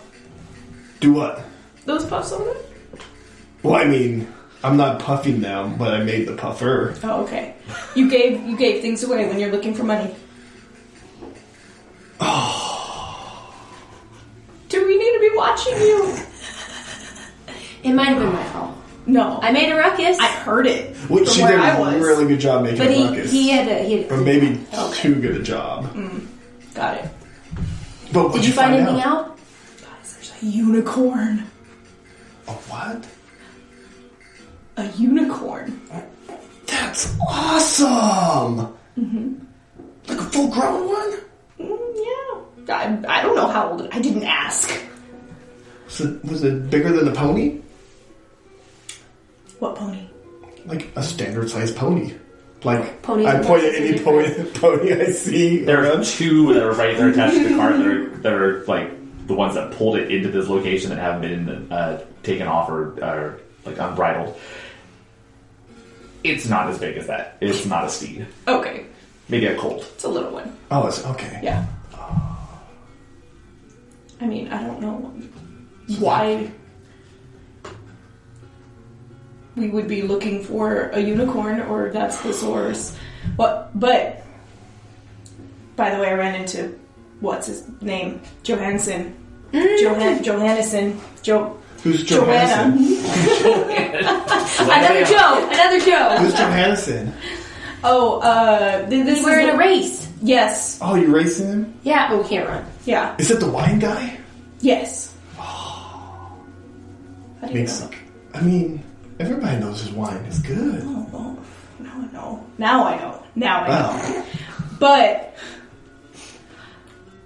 I was talking to him, and we talked about the guard giving something to whatever was in the cart when it was shaking. So I don't know if maybe that's the source, whatever the guard had, or the actual unicorn. I mean, unicorns are known to be magical. Mm-hmm. Like maybe D-Bag's like harnessing that power somehow. Could be. That's not right, man. That's not cool. No. Okay. I'm just saying, You seem torn up about this. they're beautiful, mystical creatures. You have never seen one. I've read about them in books. I'm assuming I've read books about them. Sure. Yeah. There's not a lot of detailed information about unicorns. We know the shape. Mythical and the shape magical. of them. But I They're think like we the should narwhals of the land. I think we should go look at that guard and see what he had in his pocket. Oh, you mean the little dude? Yeah. That was scared of us? Yeah. He wasn't a guard. What was he? He was just a dude. I'm pretty sure he was a guard. No, the guards is like who came over when Calvinus created ruckus. He was around the cart. He was guarding the cart. Oh, I gotcha. So, it is, for definition-wise, he was a guard. But he's I don't like- know who he's working for. I gotcha. He was guarding the cart, hence guard. I gotcha. That makes sense. Mm-hmm. I don't like to put labels on people, but Well, that's none of my business. fucking mud. So yeah, I think we should find that guy. Let's go. All right. Did you see where he went? No. He's right there by the horses. No, he's not. Nice try. The ground, is it dirt or is it like paved or grass? The roadway itself is dirt. Okay. And then it butts up against to a grassway. But the bazaar is on grass. Okay. Why, But surely he's around here somewhere if he's in charge of... Could be. We could just sit and wait, see if he comes back. why doesn't Calvinus like go on their side and like see if she can make it look like the cart's shaking? I guess I should be talking to you since you like to maybe get get the the cart guard to shaking come and come back. back. Yeah. And then what happens when the guard does come back and all they see is some big dragon person shaking the cart? That's when I'll create a ruckus. Could you describe the ruckus? Isn't it appropriate ruckus? Because mine apparently wasn't. It'll be an appropriate level of ruck. You know what? I want to see it. Sure, go for it. So what are y'all doing? All I know is... Well, why don't you just pick the lock and we can get the unicorn out? I tried that. It didn't work. But I saw the unicorn. Dude, that's Also, so they're cool. gonna see someone walking around with a unicorn. Ah, you're That's right. probably not the best idea. Probably right. I'm glad it's really early in the day. It's actually not really early in the day. Anymore. At this point, you've probably encroached to probably at noonish to 1. It's getting into the afternoon. you've got a couple hours before the announcement is supposed to go. And your money's due in a few hours. So I want to look on the ground to see if I can see any footprints that don't look like ours, to see if I can see which way. Sure. Do a general perception check. Nat 20. Oh yeah. There are literally hundreds of footprints on this main thoroughfare way, but there's a couple that are actually moving from the doorway where you left that are following, going south. Okay.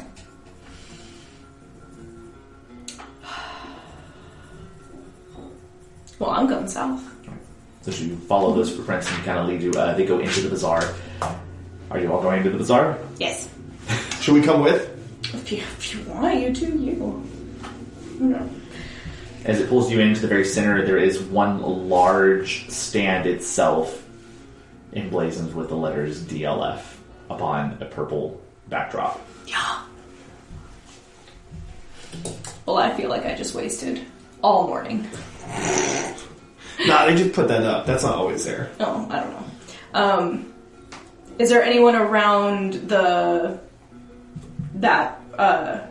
I guess, what is it, like a booth or whatever it is? Is there anyone around there that I recognize? That you recognize? Mm-hmm. Okay. However you would. Darian Lafitte is there. That's your DLF right there. Oh, okay.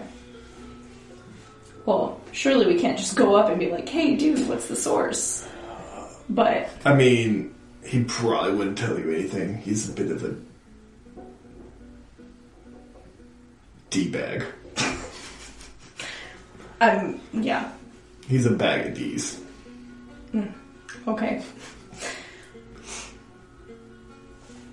I'm gonna go up and see what he's selling. So I go up and I say, it's to see if there's anything for sale there, or if they're advertising anything. As you approach and you get there, the racks that are on the tables when you first come up, it's that same gaudy jewelry. Mm-hmm. You have this strong smell of incense that kind of wafts from his stand, and then in the back there are trunks packaged are stacked on top of each other, and coming out from the table that you just approached is that same human figure that's lifting up another box and immediately drops it. Ah! It's them! No, I stay back. Darian kind of pulls his sleeves back and walks straight up. It's just you two? Yeah. Right. He says, please inform me why it's been brought to my attention that you are poking around my caravan. I'm just new around here. I wanted to take a look around at things. The auction does not start until a couple more hours, but I promise you, bring your money then, and you may be lucky enough to own the next step in our evolution. Ooh, what all are you selling? Are you going to tell me? He kind of leans in. It's the future. But till then, I ask that you please leave my workers alone. They are quite busy, and they seem to be startled by your... He looks right at you. Personage. Unless I can do business for you right now, is there something that you are looking for of a more mundane quality? As he kind of scopes you up and down. Something simple? Well, I just noticed that it looks like your employee is really struggling with that crate. Can I help? Can I help? I mean, he is quite pathetic when it comes to manual labor. Why not? As long as you don't mind having one of the guards escort you to my caravan. Not that I don't trust you. That's fine. Sure. At which point he kind of nods, and these two guards kind of push through the crowd and come up. Yes, sir, Mr. Lafitte? If you wouldn't mind, they'll be helping us load the carts, so I'd like you just to escort them as they carry and be of use. Maybe take some of the smaller bottles as well. Okay, right away, sir, take up like 2 bags as they hold on. Look like they're carrying groceries and carrying their spears.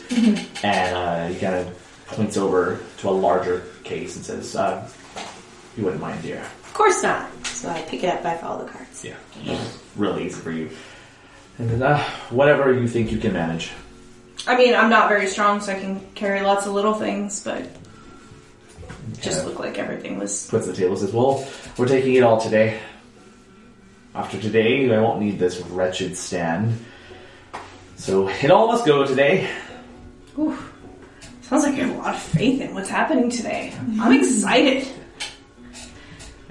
What are you expecting to happen after today? What are you going to do? What's next? Hopefully, retirement. Oh. Oh, I was already gone. Oh, okay. Follow. As you make your way back, and you start walking, it takes you a little bit to get there, and put your stuff. They kind of designate where they want you to have things as the small human gentleman's like trying to stay as far away as he can from the Dragonborn, and is just kind of pointing where things should go. You set them up. Dakar, what are you doing? Is a guard that's with them one of the ones I talked to earlier? No. No? Okay. I'm just sort of observing this from afar so I don't get noticed. Okay. Roll me a stealth check. Natural 20. So you kind of blend in and kind of bounce, almost looking like you're perusing and shopping. You're just keeping enough distance where you can watch them from different aisles and you see them turn, and eventually they make it to the caravan, at which point you kind of lean up against a post and just watch the scene itself. You see them setting things down. That's it.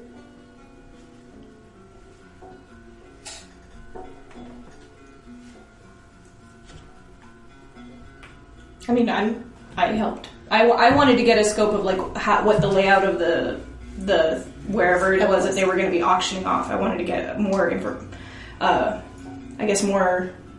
more information about what it was going to look like, where everyone was going to be. They seem to be setting it up into a display, almost as if there's a counter where there will be the auctioneer, and they're setting up all the goods to be auctioned, facing the bazaar. Mm-hmm. Definitely keeping a close stance to the guardhouse. Mm-hmm. Yeah. Well, I guess we just sit and wait for a little See bit. what happens. Yep. You kind of bunker down and you begin waiting. And I think that's a good time for us to take a break. So we're going to go ahead and take a quick break, and then we will pick up to see what happens next. Woo-hoo! So stay with us for a little bit. We're going to step out and be right back.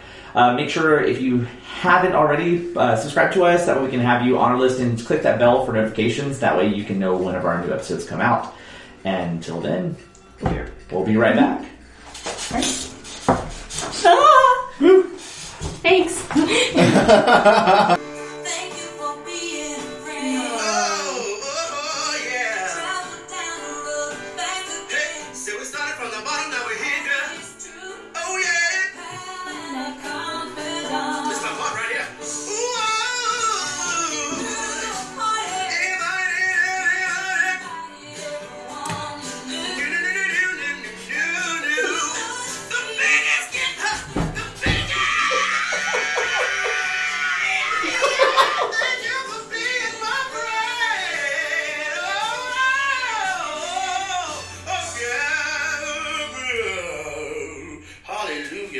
My weight gain. I'm ready for this. I'm alive now.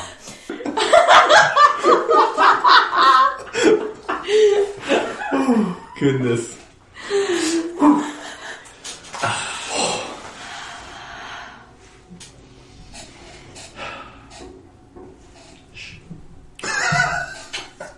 Quite on the firearms. All right, welcome back, and thank you very much for staying with us. We're going to go ahead and take it back into the final thoughts of our first episode here at Night School. So you just recently settled down and are waiting the next couple of hours as more and more equipment gets set up from Laffy's kind of workers. They did end up giving you You each got a gold piece for your efforts, so 1 more gold piece to each of you. Mm-hmm. And you see the sun slowly starts to kind of pull over into the setting sky, and it gets just slightly darker, but Darian does make an appearance, sees the 3 of you kind of huddled together in a small area outside the bazaar, and notices Dakar, and just kind of scoffs and immediately ignores you and walks forward. So what are y'all going to be doing?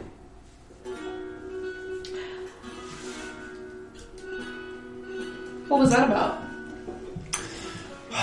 What I told you earlier, like I need 75 gold coins for tonight so we can pay for the shop rent.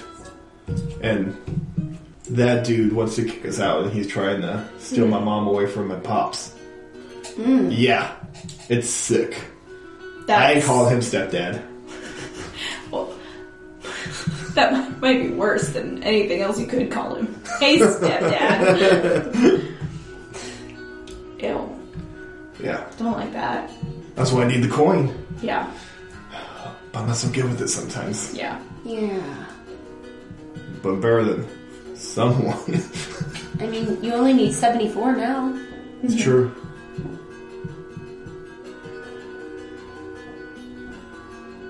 Well, how are you going to get the rest of that coin? Mm-hmm. Yeah. Because, I mean, I don't know. This isn't really like a money thing. The most we're going to make out of this is 4 gold. Oh. I thought this would be much more profitable.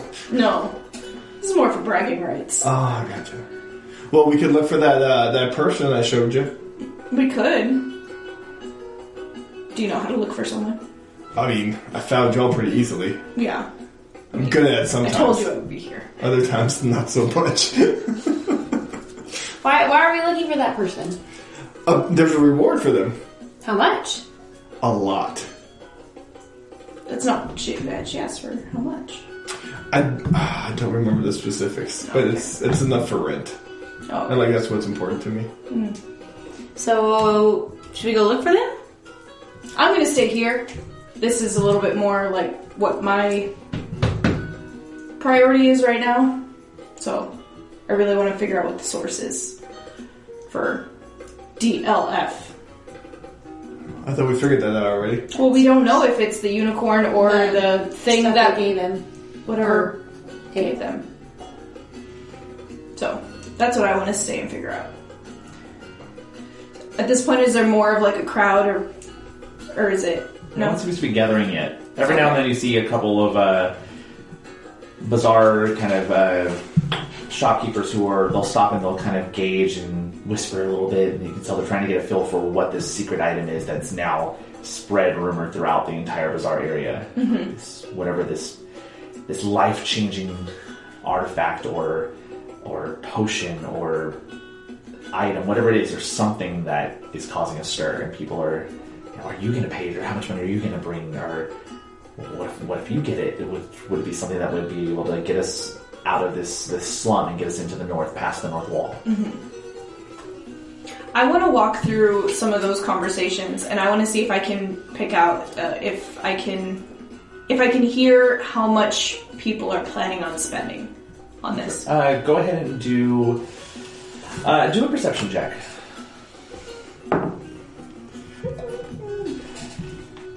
I think it's a 6. No, hold on. 11. 11. Most of the conversations are people who are telling that they're not really going to spend. They don't have the means to spend. Mm-hmm. A couple of the more nicely finely dressed individuals that have a little bit more finery to their ensemble are actually talking more about spending quite a few hundred that they have saved up, and depending on what it is, they want to be the first to jump on it. Mm-hmm. I didn't walk with you because I felt like you wouldn't be as stealthy if I was. So you're staying outside the bazaar? Okay. I'm still sitting where we've been waiting. What about you, Dakar? I'm walking around actually trying to sell some of the puffing Pegasus stuff to those finer dressed people. Okay. So, go ahead and roll a persuasion check as you bounce back and forth. Low. 6. 6. Right. Not a lot of people are in need of what you have right at this moment. They're more looking for just coin as they're selling their goods. They're not trying to barter. No, not the shop people, like the people in their shopping. Those are the people in the shop. So the bazaar itself is a place where people of the community come to trade goods or buy with other people of the community. Oh, okay. It's how this place stays alive. People have different skills. A leather worker would be there with leathers, but is also taking goods and money. It's not like you have a tourist season where lots of people come in from Galakesh and want to lighten their pocket. I mean, just for break. Yeah. You're not very good at this, are you? I mean, that's sort of why I'm in the situation I'm in. But hey, life's good. Just could be better. Yeah, I was gonna say. Just maybe. Have you ever thought about, giving a little to get a little bit more? Like, for example, earlier, you gave the guards some. Mm-hmm. You gave them a whole... What was it called? A doobie. You gave them a whole doobie. Yeah. Why not just, a little bit? So they can... Well, it was... Financial literacy. Just a little bit. Just a taste. That way, the next time you go back, you're like, hey, remember that thing I gave you? Want to buy a whole one? Part 2, marketing. Just something to keep in mind. I'm trying to help you out. I got you. Guess I was just trying to help with the ruckus. Mm-hmm. Yeah. Yeah. But a whole one. I didn't have any little ones. So after having that conversation with you, I go over to Kelnis and I say, "Hey, have you noticed anything? Is there anything that you feel like you want to take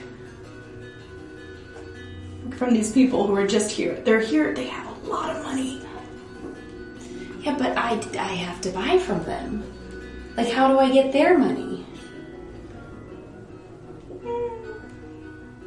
So, seeing that, I want to go to one of them, someone who has something that's sticking out of their pockets, and I want to go and I want to try to take it.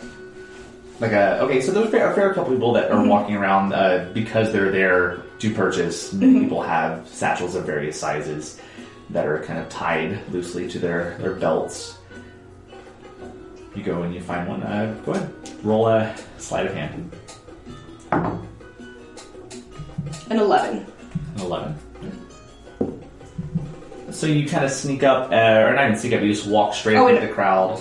13. Sorry. 13. Oh, okay. So you kind of walk into the crowd, find a more packed area, and kind of nudge your way through, and as you're passing a couple apologies, your hand just kind of slips to the side, and you feel the heaviness of one of the items when you feel like you have something that has kind of a heavier metallic feel. There's definitely coins in there.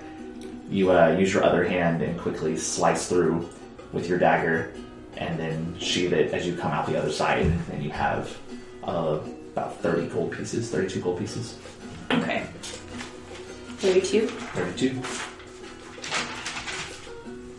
I go and I give 20 of them to this one over here.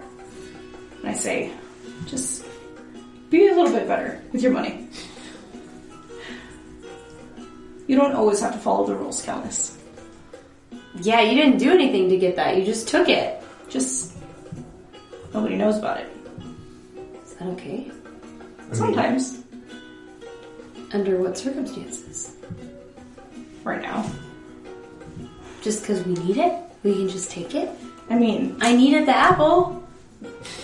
But, you just took it when everybody was watching. So it's okay to do it when people are distracted. Just don't get caught. I think I'm gonna have trouble with that. Probably. That's like a level 2 lesson. But that was mostly just to help Dekar out. I want to see if I can find Fabian. Okay. Roll an investigation check. What are the rest of you doing? 17. 17. You search and you look around. There seems to be no apparent signs Okay. of where he went from the last time you saw him dart into the fields. Okay. Dekar, where are you at? You still in the bazaar? Yeah, I'm at the bazaar.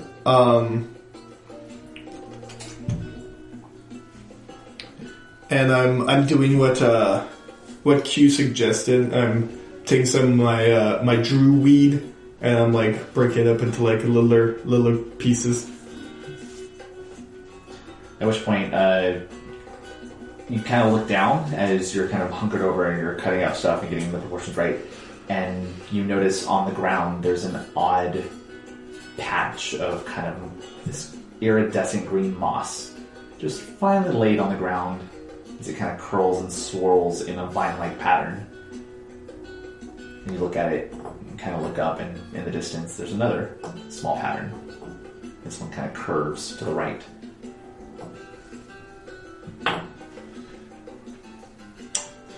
The stuff I'm doing is sort of follow the path. And you feel this general understanding of like, I need to see this, and you trail it out as it patch by patch winds you through the bazaar, and you leave your friends, and you pull up to the turnkey cafe, and there, sitting right next to the entrance stairwell, is that same familiar halfling in the powder blue dress, still reading her book.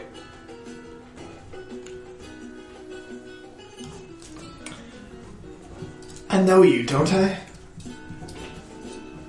Well, I can't quite think we've ever met.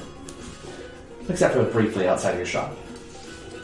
Hope everything went well inside. That's where you're from. Nah.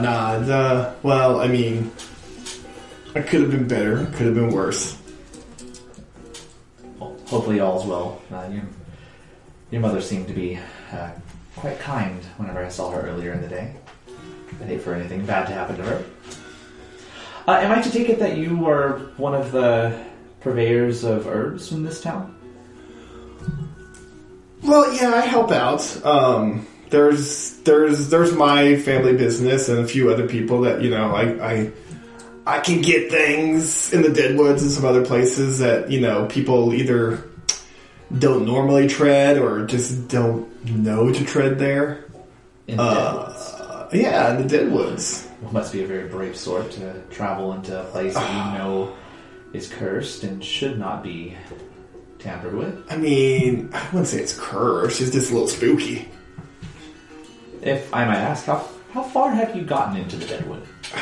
Not really far. It's you know, I can still see home from it. You know, it's not like I'm you know, leaving a doogie trail into the forest to lead my way back. Doobie. Yeah, it's a little concoction we make at the Puffin Pegasus. Yeah, like wizards really enjoy it. I might have to check this out. Not a wizard myself, as magic is not appreciated in these lands. Tell me about it. My mom's always getting on me about it. You practice magic? Well, no. I don't practice. No, it's just like it's interesting, and you know we're not allowed to know about it, but you know it exists. It's just you know just those ladies north of the wall do it, and that's it. Oh, you speak of the Grey Sisters? Yeah, those. Well, privilege does offer quite a lot of excess benefits that apparently the world doesn't need, but I ramble. I'm more curious that you feel comfortable traveling into places and procuring items that are of need. I am currently looking for an item myself, and I'm not sure where it would take you, but I'm willing to pay. Among other things. What's your name? Zefta. She has a little bow. Kind of closes her book finally, as this whole time she's been talking to you over reading the book. Can I see what the book was called? Sure. Do a real quick perception check. I think it's a 10. It is an 11. It's an 11? Yeah. She's kind of covering most of the title, but you get the first word, legends.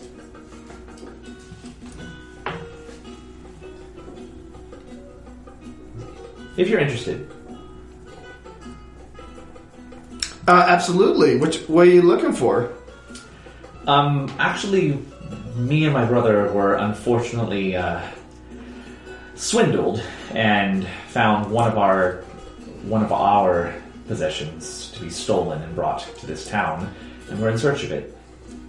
Who's your brother? Would I know him? I highly doubt it. Vane doesn't talk very much. So y'all are from here? No, actually, we're from further west. How much further west? A great deal further west. Okay.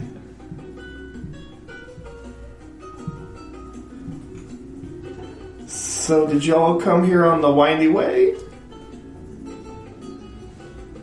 I'm not quite familiar with what that is, but no, we just traveled. It's the closest route we could. Okay, I got you. It's good to see that somebody else is not afraid of more cursed lands.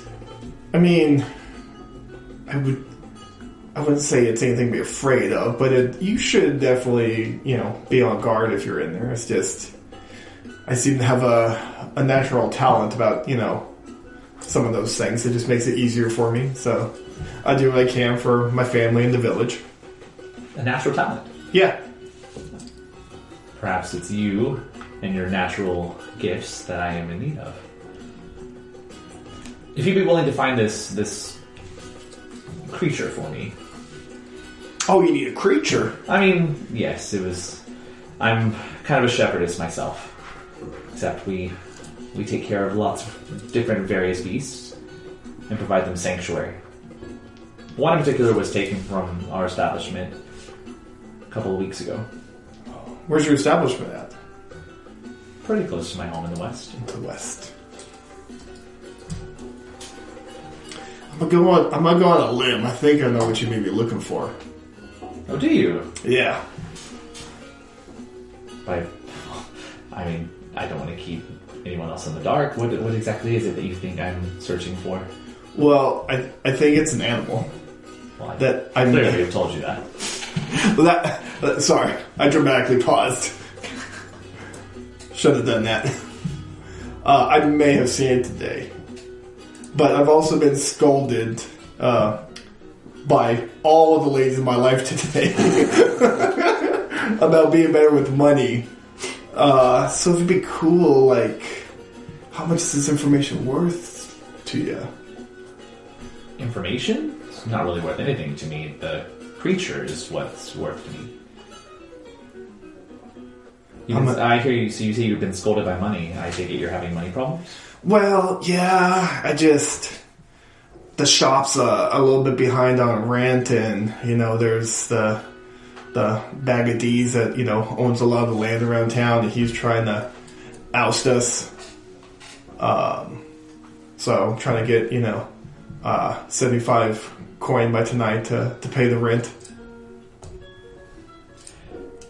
What if I told you I will give you not only the 75 and cover your rent, but I will give you an additional 75 if you can give me the creature by the end of this night? I mean, that sounds like a great deal. Hopefully we're thinking about the same creature. I certainly hope so. We still haven't discussed any further, so I think now it is your turn. Well, I have it on good authority that there's a unicorn here in town. And I'm hoping that's what you're looking for, because I know exactly where it is. His name is Janilla. And yes, he is the creature that I am searching for. However, I don't need to know his whereabouts. That I already have. What I don't have is the comfort of securing my possession without falling into some personal trouble myself. Well, if you're willing to help out my shop, I'm more than willing to help out getting your friend back without involving you. Then we have an accord. And you said your shop was the Puffy Pegasus, where you were reading your book earlier. I will... What's your book's name? Oh, nothing you'd be interested in. I don't know, I'm interested in lots of things. Well, it's not quite finished yet. Oh, you're writing it? Yes. That's so cool! I'm glad you enjoy it. Whenever it's finished, maybe you'll find it on somewhere on your book stand. Maybe one of my birds will tweet it to me. Oh, you have birds. You keep animals. I do. I love animals. They're the best. That they are. They have knowledge that many of us don't ever encounter. A certain wisdom of the world. That is so true. Like, they see it from, like, such a high angle, too, which is, like, far out. Quite, literally. Yeah. How else would I mean it? Well, I would, I hate to keep you because... Oh, yeah, I've got something to do. Yeah. Would it be too much, like, because I've got some friends that I'm probably going to have help me with this. Is there anything you could offer, like, in this deal that I could offer them? Make a persuasion check.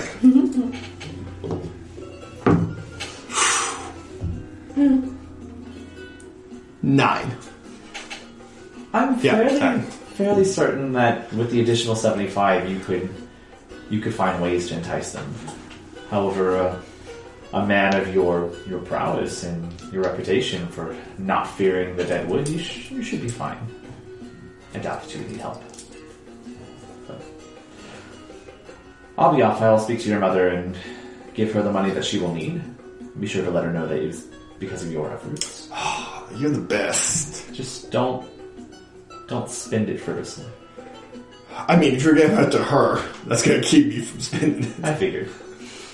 Where should I bring Jamila? I would take it that you would bring it to your establishment. Okay. Or I'll be waiting. Okay, that's more what I was asking. I wish you the best of luck. Thanks. At which point she kind of goes in to shake your hand. I'll shake her hand back. She holds onto it and she kind of pulls you down to her level. And she whispers into your ear, "How long have you had the dreams?" How do you know about my dreams? She lets it go. Just after Jamila's return. Good luck. Right on. She walks away. Alright, ladies. Where you at?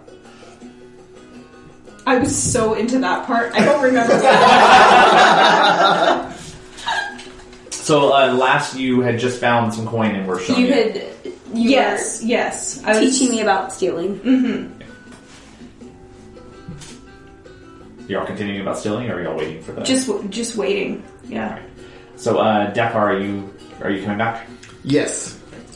As you pull up, you take your rest and kind of sit and wait, and you see that the workers have now affixed torches to the area, so it's well lit. And Darian starts stepping up and begins gathering a crowd. You see a couple of guards are stationed out, and eventually he kind of puts his hands up to silence the area. Says, "My good people of Lakota, it is my esteemed pleasure to share with you my findings from the West. As you know, I've been gone for quite a long time in expedition, looking for ways to make our proud town prosperous again. As we are steps, no, leagues above those wretches that you find in the southern points of Kalakesh. We are free. We are... well, I am above the station of many, but willing and great to share my blessings with you. As long as you are willing to support me in my continued reign over this prospering town of Lakota, today I bring you an item beyond any other. However, before then, we begin with not only a few baubles and trinkets, but today I shall be selling my full establishment of Laffy's glorious goods. At which point, another gentleman steps up and begins to auction off, and you hear a ruckus of different people who are shouting out arbitrary numbers that don't add up at all to what a full shop should be worth. And he starts building up from 10 gold pieces, 20 gold pieces, 60 gold pieces, 100 gold pieces, which shouldn't cover anything in the shop, and finally reaching 120 gold pieces. Darian just kind of shakes his head. He's like, and we'll close the full establishment of Laffy's glorious goods for 160 gold pieces. At which point there's a rough applause from the crowd. Some looks of befuddlement as you hear some people talking behind you. Is he mad? He's got to be going crazy. At which the workers start carrying off these crates onto wagons and start pulling them off, and the goods start to disappear, except for that line of goods that were first put out in the back. He says, well, you might be thinking that I have lost my senses of the world, but fear not, I am still as ever crafty as I once was. Today I bring you my finest find. Through much deliberation and experimentation, I have found the elixir of life. With it I have concocted a potion of limitless supply that I will be forever selling now out of the once dilapidated puffing Pegasus as the new foundation of Laffy's glorious goods, where we have but one item: the gift of eternal life. Health, comfort, relief from pain, and all for the low price of 60 gold pieces a bottle. At which point you hear a lot of people kind of shouting, and this is foolish. He's lying. And it just breaks out into madness. I tell you that I am not trying to steal your money. This is no snake oil. This is the, in fact, essence of the Mother of Creation. With it, in its most distilled form, a simple drop can very well turn your life from dismal to fantastic. Which way he says, a demonstration. And he kind of looks around and starts looking around at looking for anybody that wants to come up. Are none interested in feeling revigorated? Invigorated is the word I'm looking for. Reinvigorated is the better word. Those are 2 words. Those are 2 words. Which point you hear a familiar voice of your mother. My husband. What about him? Kind of Darian struts off in the direction of the crowd and walks to your mother, who's holding onto your father, who's still kind of spaced out. For you, anything. But for him, what do I get in return? I already have your establishment. Are you finally going to pledge yourself to me? You see there's a silence on your mother's face as she kind of, you can tell she's fighting with this conundrum of what's more important.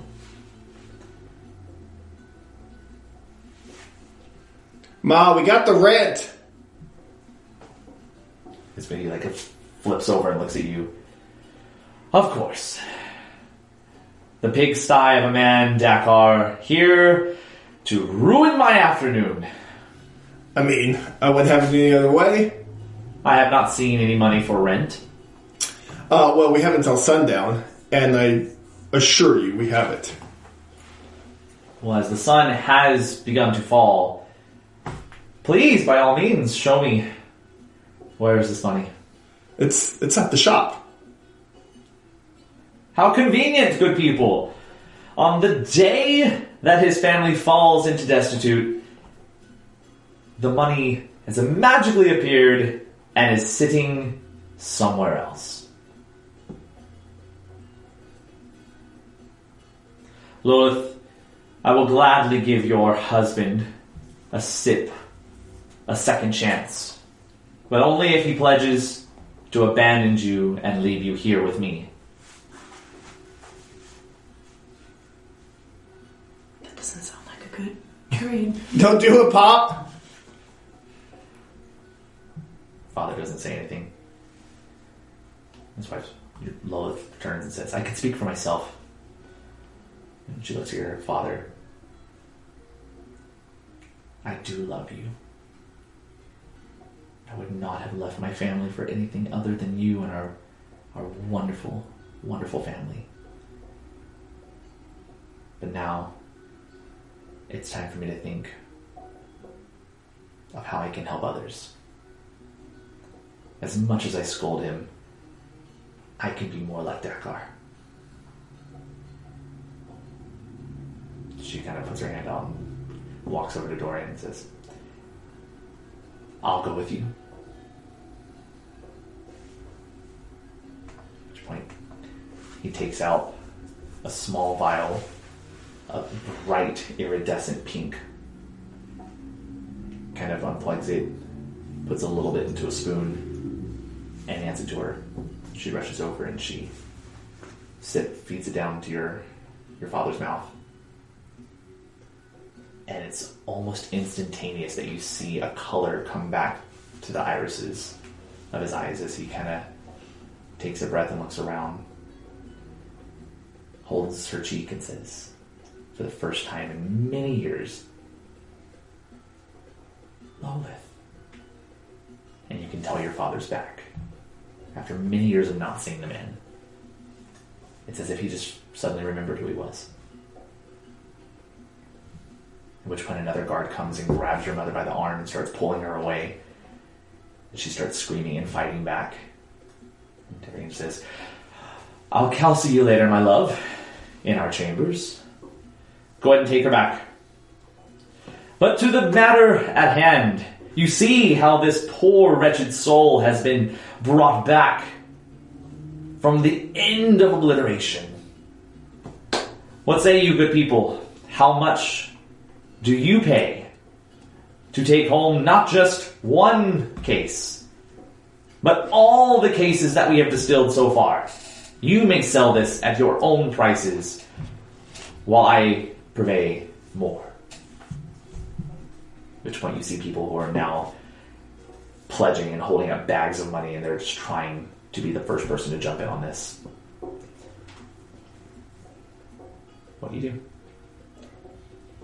I follow the guard that took whoever, because I kind of get what's going on, but I don't like that the guard is taking the woman, so I'm following them. And I'm hanging back, but I want to follow them until a point when there's nobody else around. Okay, so he's heading to the north, Okay. which is going towards the jailhouse area. Mm-hmm. Everybody's around. That's Okay. where you're located at, so Okay. it'd be pretty hard to be hidden. Okay. I go over to Dakar and see if he's okay. What Are do you we- asking me or just looking? I'm asking, are you okay? Oh. What do we do now? That's your mom. I mean, I just got a plan to get the shop back, and I think it's all related to the unicorn. Her name's Jamila, by the way, and she was stolen. And I'm sure that's where the snake oil that the bag of D's is selling is coming from. Okay, what do we do? I need to free the unicorn.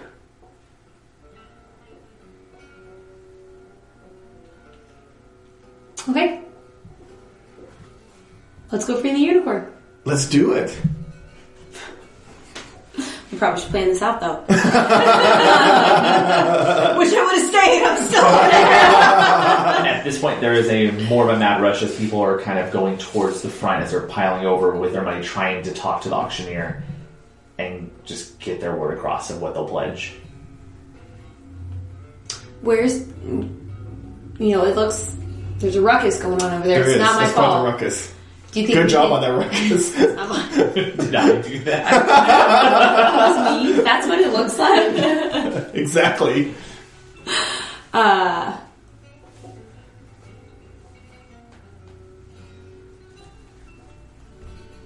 can't remember. Have I seen the back of the wagon, the caravan? Have I been back there? I haven't been back there. No, I haven't. No, but I think we should take advantage of this ruckus to go around back. Let's do it. Okay. So I'm going to go around and head towards the back of the big crate, the caravan. Whoever's going and trying to get back there, I need to roll a stealth check. Okay. As you attempt your way to kind of sneak past the crowd and use the distraction. 20. 9. 9? I was still You're- following. You're still following. Yeah. Okay, so you're going off one way. So as you kind of bounce around, I mean, most people are busy doing other things. It's not going to be hard for you to sneak around. But yeah, you manage to get there. You feel like no one has seen you. All right, what are you doing? It's made of wood, right?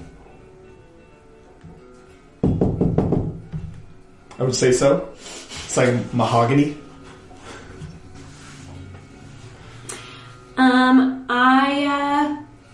I'm pretty big and pretty strong. I kind of want to take a swing at hitting this to see if I can break it open.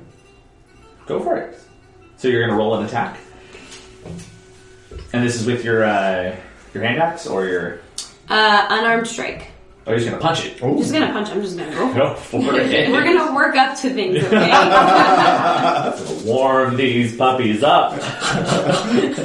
Alright, so yeah, roll your d20. Okay. And I need to put that Okay, with... strike. So you'll add 6. Okay, 15. It's not like it's going in. But what you do, you manage to kind of... You don't miss You the pull bullet. back, you kind of think for a moment, and as soon as you say, is this wood? Yeah. But you just hit it onto it. So roll your damage. Right? I thought... No, it's just 5. 5. It's just 5 damage. Because there's no D. Yeah. So as you hit onto it, it doesn't break the wood. It's pretty sturdy. It's meant to take some beatings, but you do feel a little crack on it, and there's a little shift in the movement of the cart. What you do notice, though, is the sound of the unicorn inside that is now startled, and you begin to hear it kind of whine and whinny as it's very upset by this. Okay. At which point you hear a voice and say that kind of comes around and says, "What are you two doing out here?" Dakar. Couldn't leave well enough alone. Might as well get over it, son. Your mother has left. She's mine. Go with your father, start a new life, but be gone. But leave my cart and my belongings alone. And you, beast, get out of my town. This creature doesn't belong to you. Not sure what creature you're talking about. I'm talking about Jamila. Who is Jamila? The unicorn you stole? At which point, as soon as he hears a unicorn, he kind of backs up a little bit. Says, "Not sure what you're talking about, but nevertheless, get out. Leave us alone." You see him quickly pull a bow off around his back and grabs one arrow out of his quiver and just kind of aims at you and says, "Leave." Kind of holds it.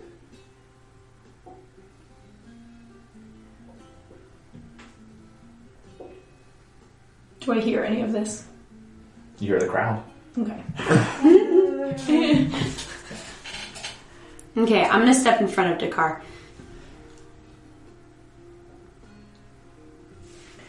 Don't think that I will not shoot. I own this town. Not one person would care about your scaly, lifeless body on the road. I would.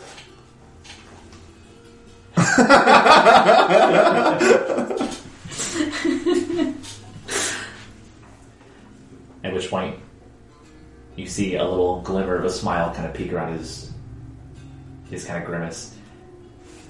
And he says, Dakar, I have wanted this so badly. Duragesh, are you hungry? And you hear this noise from behind you as you kind of peek over and you see the black bear curling up on the other side of the cart. And you see its teeth just kind of snarl up. And at that, I need you to roll an initiative for our first encounter of the campaign. So, Kimura, you can actually roll this too because you're not too far off. Okay.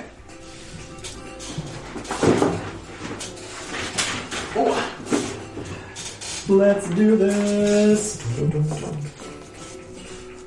Ooh, that's a good shot. We keep things simple here. We're on a budget. We on a budget. All right, so dark and minis, I love them.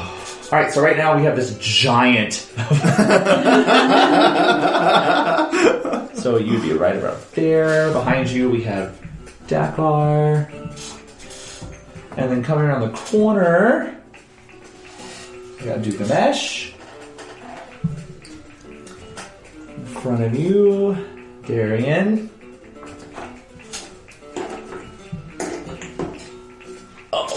Get some townspeople all playing instruments because that's what we're working with. You can hear the music. You got it. Yeah, that's them playing. And everybody here is so talented. Alrighty. So, for the initiative tracker. That's not right. That's Kimura. Kimura, you're kind of up there. Heading towards. Alright. Let's start from the top. We got in the 20-25 range? 25. Okay. No, 23. Sorry. So, Kimura, you'll actually have one round Okay. where you won't be in, and then once stuff starts happening, you can Got get it. Alright, who got that 15 to 20? 15.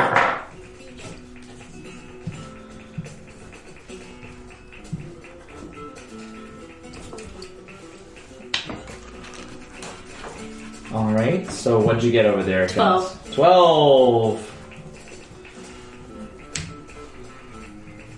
15.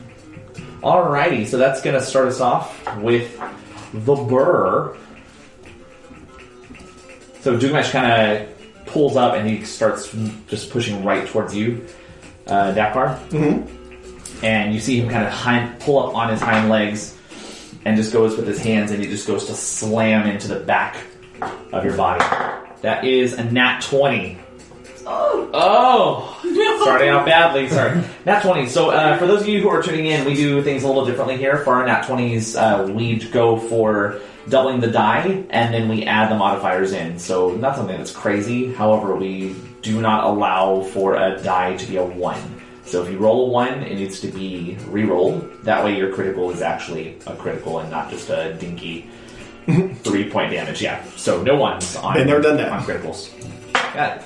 Alrighty. Oh, I rolled the wrong one. 2d4. So that is 10 points of slashing damage as it just comes across you and just slams into your back.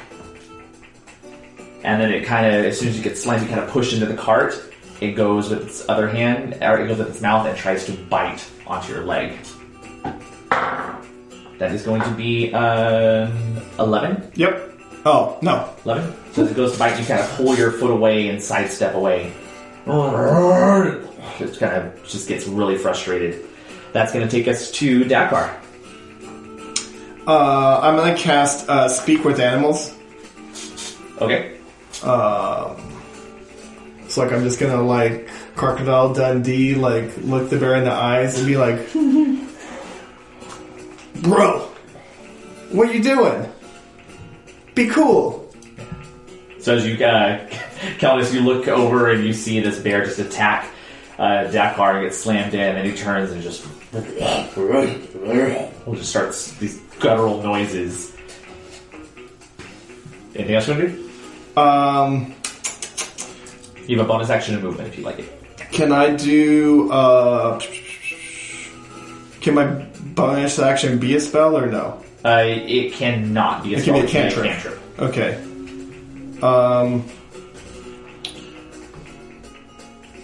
I'm gonna take my my staff, and I'm going to like really wrench down the handle and like squeeze it and like cast Shillelagh on it. Okay. And that's my turn. Right. So as you speak your words, and at the same time you're kind of smoothing down the quarterstaff that you have, and it starts to glow a vibrant orange before it settles down. It just looks almost like wood that's been put in the fire long enough and is embered up, but it still holds strong. Right. And that's your turn. That's going to take us to Kelmis. Okay. I'm going to...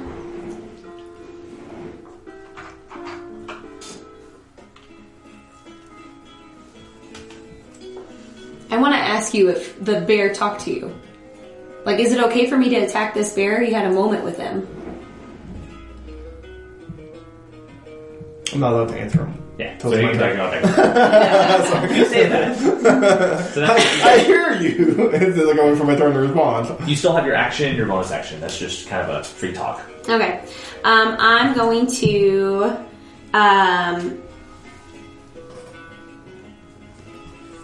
I'm going to throw a hand axe at the bear.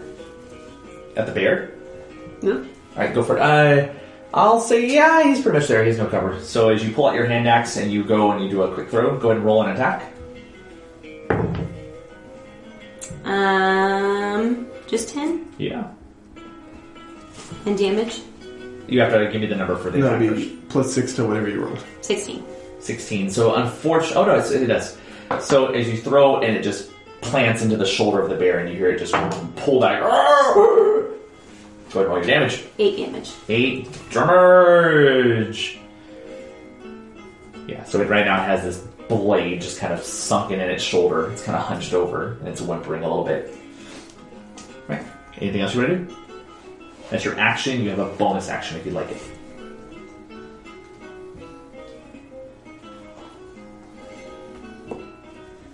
No, I'm done. Right. It's going to take us to Darian.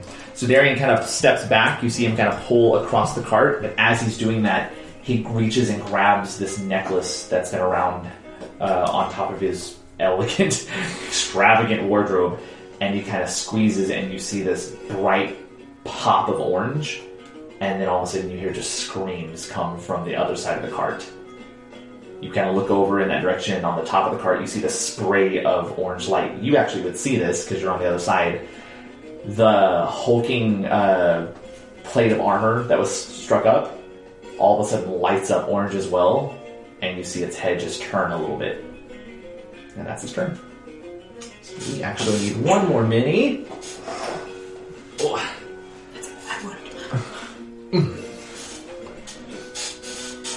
And that is your turn. That is also his turn as he pulls away. That's going to take us to Kimura. So Kimura, having followed the guard with Dakar's mom, is gonna... So here's what I want to do. I want to try to help his mom break the grapple that the guard has on her. That way she can be free. Okay. So you're going to run and you're going to try to break the grapple? Okay, so it's going to be a strength check. I'll say it's an assisted strength check because she's also trying to get away. Yeah. So go ahead and roll an advantage for strength. 7. So yeah, at advantage? Yep. Yeah, the guard just kind of holds on to you and just like pushes you off a little bit. Not threatened at you at all. You have no weapons out or anything. You just kind of walk up and want to help and just says, "Be gone!" And just pushes you to the side. Okay. I'm going to tell her, just try to get away, and I'm going to use my bonus action to disengage with him. And You're not technically engaged with him. Oh, He's not not- yet. He doesn't see you as a threat. Okay. Then I'm going to go back, because I just saw the big flash. I'm going to go back to where my friends are. So I'm going to go about 10 feet back from where the closest person is. 10 feet back from the Yeah, closest like right person? there. Right there. Right. Yeah. Right, so you pull up to the back and you're getting pretty close. You see the bear in the distance that now is kind of backed up with the axe hanging at its shoulder, and you see the suit of armor itself kind of just turning and looking in that direction. Okay. All right.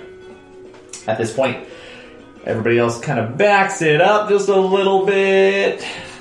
Give them some space. Give them some space. Yeah. People are not going to stay pretty close.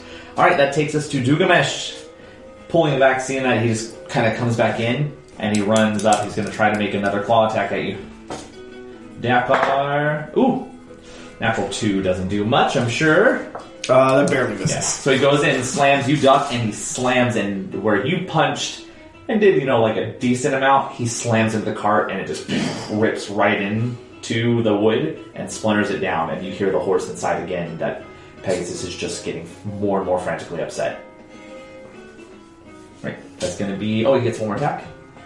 And then he goes to make a bite. Oh, it's going to be 11. I think you said that was a miss. That's a miss, yeah. Yeah, he goes to bite you again and just can't quite get you. Alright, that takes us to Dakar. I'm going to say, Jamilia, it's okay, we're here to help. Oh, sorry, I should have given you, because you did talk to the bear. As it goes to attack you before it does that, you just hear this whining come back to you in your mind, and you understand all those bear utterances as it just says, he makes me, and that's all you hear. Well, I'll respond to Dugamesh first, saying, "You're your own bear." Yeah, you do it. And then I'll speak to Jamilia and Roll a persuasion check. You're your own bear. 4. Only you can prevent force. Okay, so then you said you say to Jamila? Or you already said something, so... Yeah.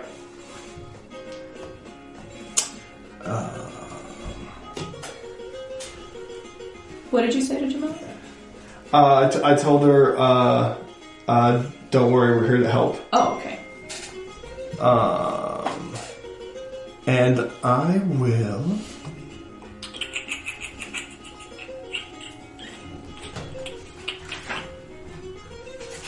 I'll give myself a little pep talk and be like,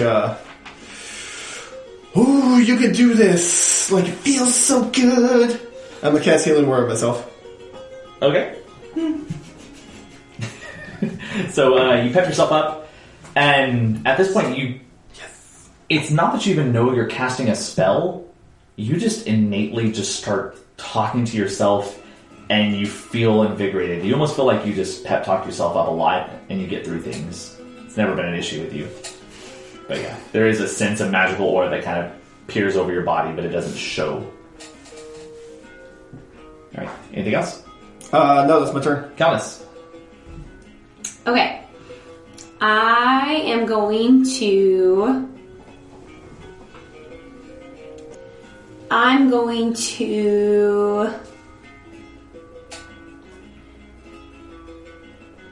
I'd like to move into the caravan, the crate, to pick up Jamila. So you're trying to go in? You would have to go by the bear to go up the back entrance to get to the door. Okay. I'm going to move around the bear Alright. to the back entrance. You have 30 feet movement? Mm-hmm. Yeah, you can get right there. By the bear. Alright, so that's your movement. You get to the door, and the door is locked. Okay. So I'm going... Well, where's the part where the bear knocked the wall in? Not the wall, just like a paw hole. Yeah, it's Like where you Ow. hit. There's, yeah. The bird did it better. Ouch. I mean, just stay in the audience. Okay. I want to.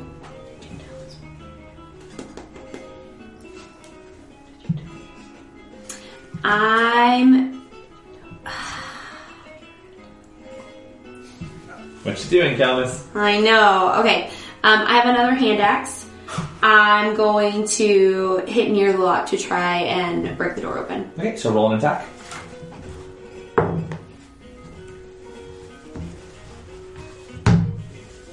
21. 21? Yeah, roll some damage. I have 10. 10. So as you slam right in, the door itself splinters open right by the lock, and it seems to be getting looser where you could possibly knock it in. At this point, the horse is freaking out inside, and you see the cart just jostling back and forth.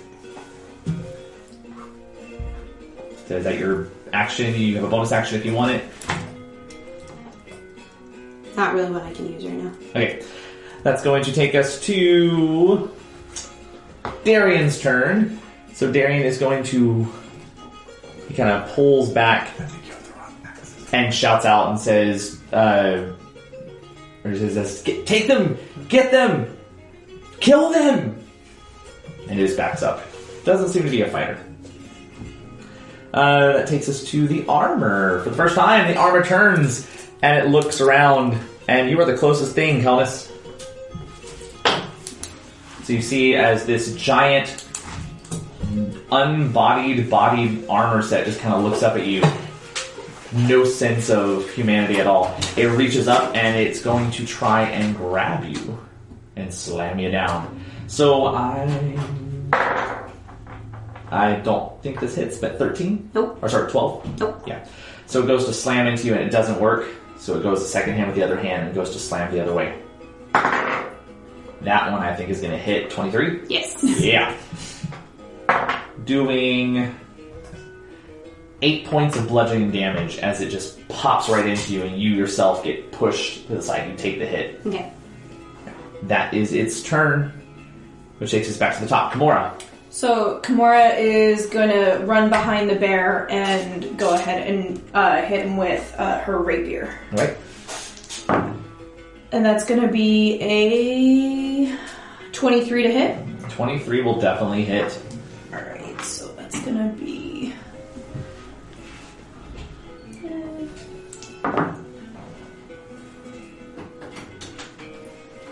10 damage. 10 damage. Yeah, so you shove in and you go and you make your stab with your rapier and just get right underneath like the underarm of the left flank as you just jab it in. It squeals. You hit something very, very vital to it, and it kind of falls over a little bit as it's holding this pain. Did you roll your sneak attack damage? I did. Yeah. She a rogue, guys. She a rogue. So, yeah, you just nail it. And I'm going to use my bonus action again to move back.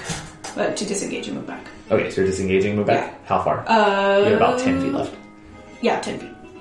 Yeah. Okay. She pulls back.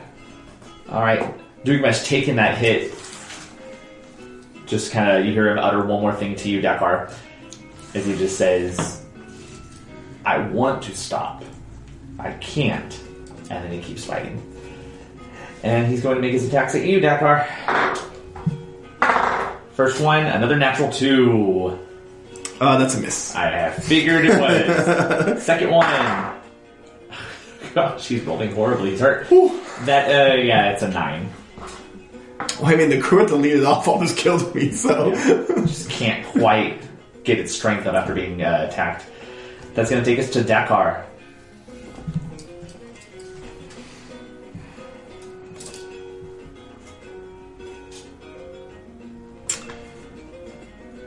Calmus, you're on deck. So I'm gonna ask Dugamesh, like, what can I do to help you? Okay. And that'll be my turn. Calmus. Okay.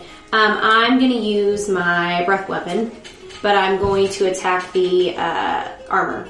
So Okay. I want to turn and face the armor. as my movement. You don't have to use it. You're there. Okay. You're good to go.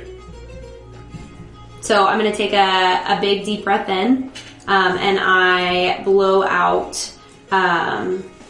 just in a straight line, fire at the armor. Right, so you take your inhale and you let it out. Go ahead and roll. Is this a save on it? I think it's a dex save.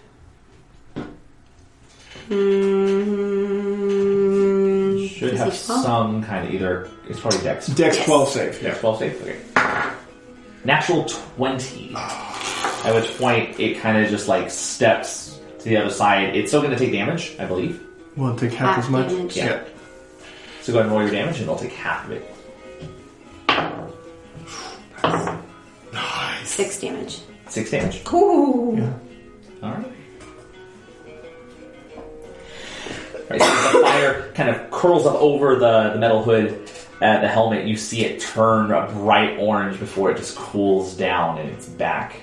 And there seems to be no real lingering damage to it. Anything else? You have a bonus action and movement if you want it. I'm going to move back, I'm going to move back 10 feet. Which direction? Towards Kimura. So going that way? Mm-hmm. Alright. Moving that way, you would get out of its range, so it's going to be an opportunity attack from both the bear and the armor. So, first from the armor. That's going to be... I want to say... It's a 20... Nope. It's an 18 to hit. Yes. Right. Doing 7 points of bludgeoning damage. Second attack comes from the bear. That's a 12. Nope. Right. So the bear is really, really spent. It can't get you, but it does. The animate armor just goes and slams its fist into you and just gets you right as you're running back. All right. That's going to take us to Darian, who is going to continue moving into the crowd. And that's his turn. For the armor is going to move in and get close to both of you. It's going to get its first attack at you, Kelnis. Mm-hmm. 14? I am 14. Ooh, just enough to hit you. Doing 8 more points of bludgeoning damage. Ooh. Oh dear. You're still here?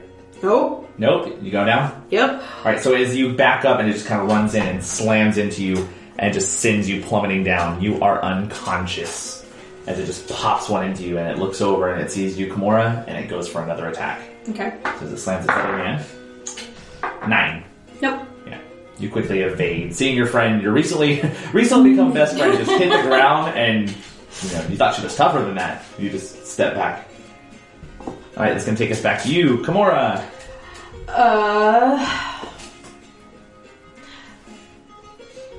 Kimura wants to yell out to Dakar, "Save Kelnis!" But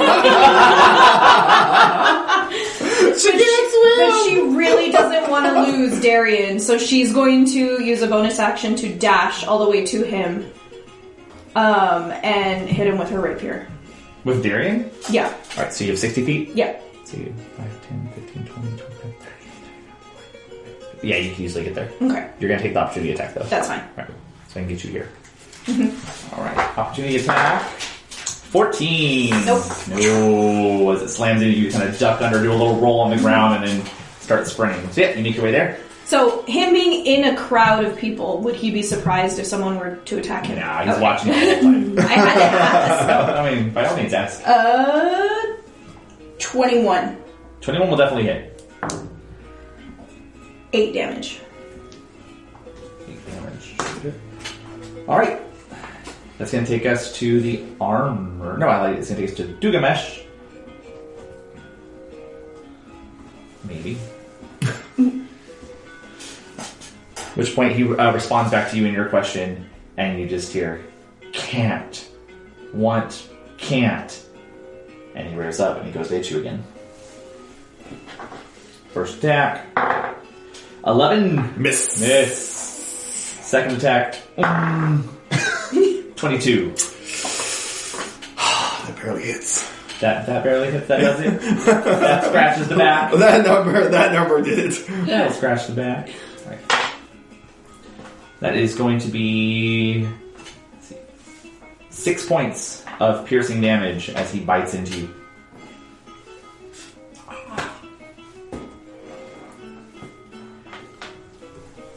And that is the end of its turn. That takes us to Dekar. I'm going to ask Gilgamesh one more time, like, there has to be something I can do. And, like, him, like, just biting me, like, I'm going to jab him with my quarterstaff to try and get him away. So I'm going to make an attack with my quarterstaff. Go for it. We're sitting here. How did you get here? How did you get here? 17. Oh, yeah.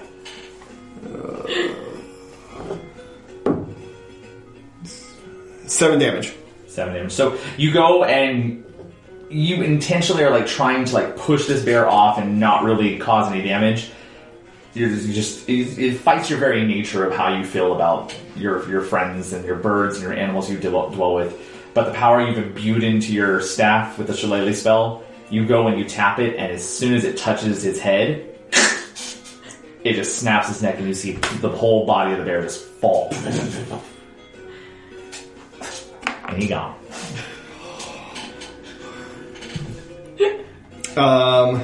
And I want to use You're a woman. Murder! You're gonna make some fond boots. And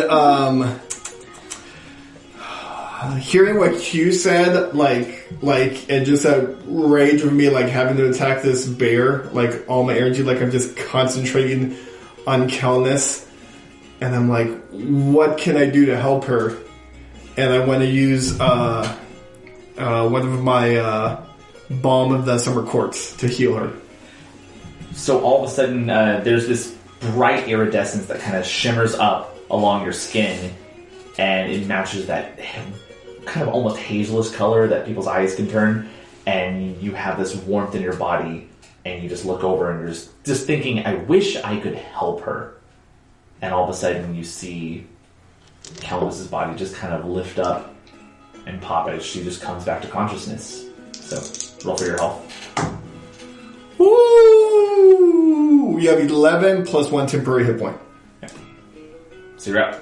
Okay. You're up 11. I don't know how I put that in there. Oh, dude. Alrighty. So that's going to take us to... Oh, that sounded good. No, that was on. I'm so sorry. No. I know for everybody else. Everybody listening. We peaked! And then they're healing pretty later. 10. Alright, Kelnis, it is actually it's your 11. turn. Plus 1. Yeah. Okay. So you feel a surge of warmth cover your body, and you just open your eyes, and you see the armor is still standing above you. Yes. Okay. But you're still laying down. Yeah. Okay, so I'm going to stand up. Right, that's half your movement. I'm also going to... move... Well, never mind. Okay. I'm gonna hit him with my hand axe. Right, so you still have your hand axe. Go for it. Well, can I... Nope. Okay.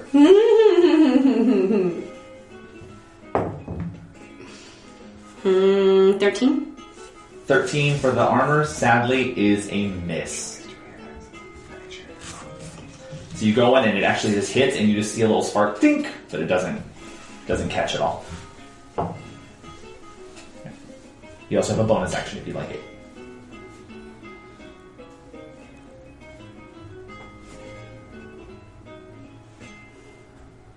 No. Alright. So after you've come running through the crowd and Darian is there and you just go straight in and try to get into him, you see he takes a big blow. He only has his bow on him. And you see him kind of like shuddering and trying to figure things out, and you hear him yell, Dugamesh! Dugamesh, to me, hurry! And he's gonna make a shot at you. At disadvantage because you were in range. Oh, good rolls. That is a 23 to hit. At disadvantage? advantage? 16 and a 19. Damn, Darian. You didn't roll 2 sevens like you. I know. Yes, that hits. Right. That is 9 points. 9 points of piercing damage. Okay. And that is all he's got. Okay. Alright, that's going to take us to the armor. After seeing this lizard stand back up again, he just cracks both. Dragon. And then comes at you. You're getting 2 attacks on you. First one. Ooh, natural 4. So I'm going to say that's probably not a hit. It is not. Second one, new dice. 14. And 14. 14, so it is a hit. You take 6 points of bludgeoning damage as it just boxes you again into the jaw. But this time you take it.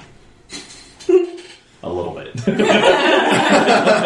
Begrudgingly. Begrudgingly you take it. And that is its turn. Alright, that's going to take us to the top. Kimura. Kimura's gonna look and be like, hey, you're a bad person. And just hit him again with the rapier. Okay, go for it. 18. 18? Oh, yeah. 13 damage. 13 damage. As you go in for the rapier again, he kind of tries to spin out of it, and you kind of have picked up he's not a tactical fighter. He's a coward. And he spins right into your rapier, and you see as blood just pours down from the abdomen. You caught him right in a very vital area, and his body just goes limp. And as he falls, the crowd just kind of pulls around, and now they do scream, "Murder! Murderer!" That's your turn. Mm-hmm. All right, that's going to take us to... Oh, wait, I still have movement. Yes, right? yes, you do. Seeing that... I stay. No, hearing that, It's a bold move, guy. It's out. I take off. I just run. Which direction? In wherever the crops were over there, right? Okay, yep, across the river. I'm going as far as I can. Dashing, because you still have... Okay, so that's 60. Mm-hmm. 5, Dashing 10, through the crops. 20, 25, 30, 40, 45. Yeah, you can easily get in. Yeah. Into the crops. Mm-hmm. So, Dakar, you see this blur of a figure run and then jump the fence, and there's just these crops going. Velociraptor Actually, you know, style. because there is a fence, would you do me an acrobatics check? Oh. Yes. Just to see if that slows you down. Pretty sure it's high. 24. Oh, yeah. I like cat jump over. That full parkour, hands between the legs up, and just... She's there, and for a moment, it's just like, oh, cute. Like, rolls into it, gets a little save, shoulder roll. Great, it's perfect. And then she just disappears. All right, leaving the rest of you just... Yeah. Oh, nice. Dugamesh is dead. So, Dakar, it's your turn. I'm going to reach down and grab some stones off the ground. There's plenty. Yeah, I'm going to grab just 3. I'm just going to grab 3. You know what? No. I'm going to grab a good handful. All right, so you grab So that way I'll have to grab more later. And I'm going to yell, "Ladies, hop on!" And I'm going to run to the front of the carriage and try and get the horses to giddy up. So you're running to the front of the carriage. Yeah, like jumping on to... Oh, you're actually getting up. Yeah, like I want to make the horses go forward. I want to put them in drive. Fun. Right. I should have asked you to roll a perception check, Kimura. Okay. So roll retroactively. Would you roll me? That's a good one. 23. Wait. 21. 21? Mm-hmm. Okay. I will give this to you because it might change how you're doing. As you're running, there's a figure on the cart in the driver's area. Oh. Do I know who it is? It is Fabian. Okay. I'm gonna jump right behind him, just... Okay, so I'll get that to you. Instead of going in, you went in. Okay, so yeah. So you pulled up. So you're right on there? Yeah. Got it.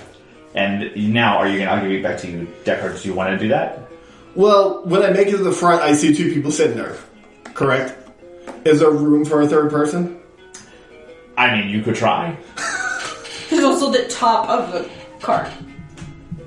Don't tell me what to do. I'm not. I'm just telling you the anatomy of the cart. But is it a covered wagon? No, I'm pretty sure it's a crate. I'm pretty sure it's great. I'm pretty sure it's great.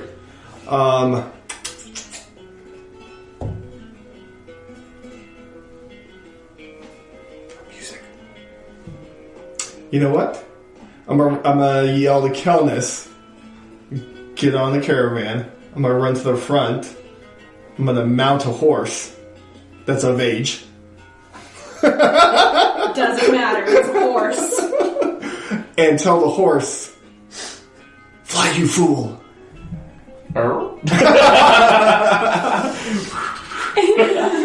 And then you drop the ring into... There goes 17 hours.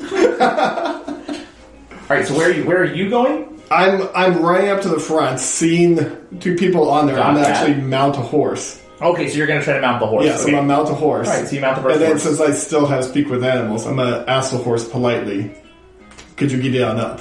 Okay. Well, I guess a horse is technically. Yeah, so you're telling the horse. How long does speak with animals have? 10 minutes. Is it concentration? It is not. Okay. Alright, so yeah. That's going to be your turn. That takes us to Kelnis. Dude, I'm grabbing onto the caravan. I heard Dagmar So say. to get there, because you're further away, you would have to run to the caravan, which means you could still get an opportunity to attack. Oh, okay, so I'm using my movement to run up to the cart and grab on. Okay, that's going to be the attack. Okay. Ooh. I don't think a 12 is going to hit you. No! So you go, and it goes, and you just duck under after being hit so many times. So tired of that. Duck.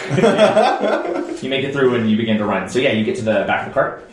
I'm holding on. Hold on. Yep. Right. All mounted in. Anything else? I have a bonus action, You right? do.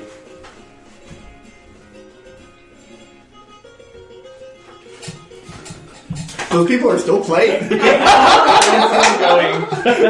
Why are they yelling murder?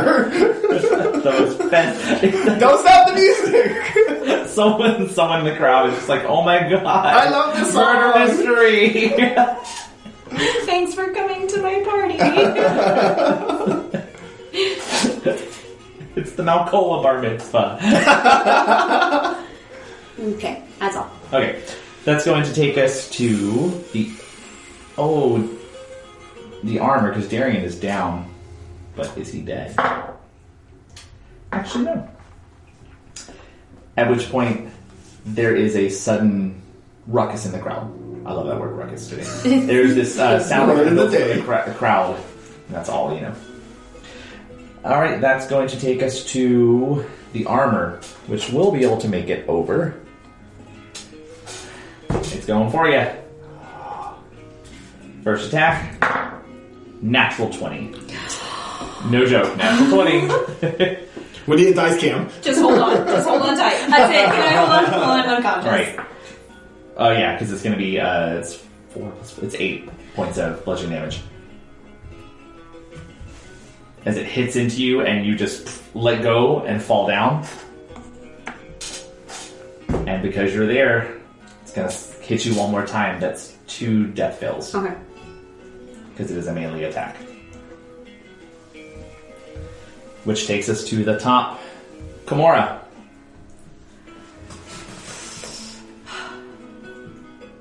I'm gonna say I'm not strong, but before we go, we need to grab Kelnis.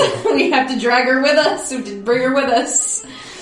And I'm gonna tell Dakar that I think he should go and do it because I won't be able to do it. That's it. That's what I'm doing. Dakar, it's your turn. I love how you you're that confident in my strength. I just know how not confident I am in mine.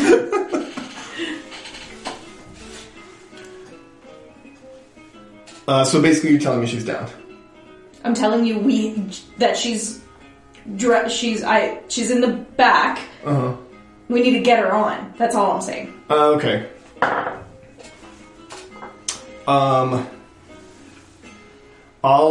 I'll like hardcore parkour, like on the horse, onto the step, onto the back of the caravan, like run across the back to see what I can see. Okay. I need you to roll an acrobatics check for that. 19. Oh, yeah.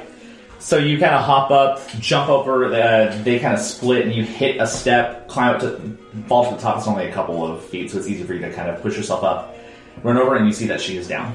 Okay. And say that you've gotten over here on top of the caravan. Is she on a ledge? Is like there a step back, or is she on the ground? She's on the ground. On the ground. She is unconscious. She looks bad.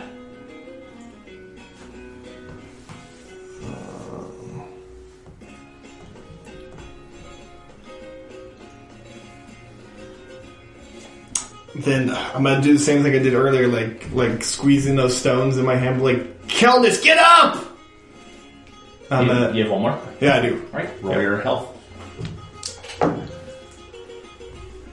7 plus a temporary hit point. Kelnis, you feel that surge come back to you again, like, I just want to be down, but something will not let you take a nap. And you're back to consciousness. Okay. It is your turn again. At this point, I'm pissed. I'm so angry. Okay, so I'm going to, I'm gonna get up. It's after movement. I'm going to grab back onto the caravan. Okay. I'm going to... It's my bonus action. I'm going into a rage. You are I'm so She's a barbarian! After dealing with these trivial little skin bag people, you finally just get so frustrated that you just grab on and you are gripping the handle of that door. It's almost as if you're going to break it. And it's also the door that you just... have already wiggled. So it's pretty weak. No. So yeah, you're holding on to it. You go into your rage. You still have an action if you want it. You could attack. I want to attack this Go for armor. I'm going to... I'm hitting it again. I'm hitting it again with my hand axe. it. So keep in mind you're in rage, so you are going to get some other benefits while you're raged. Mm-hmm. 2 extra damage. So roll your attack first.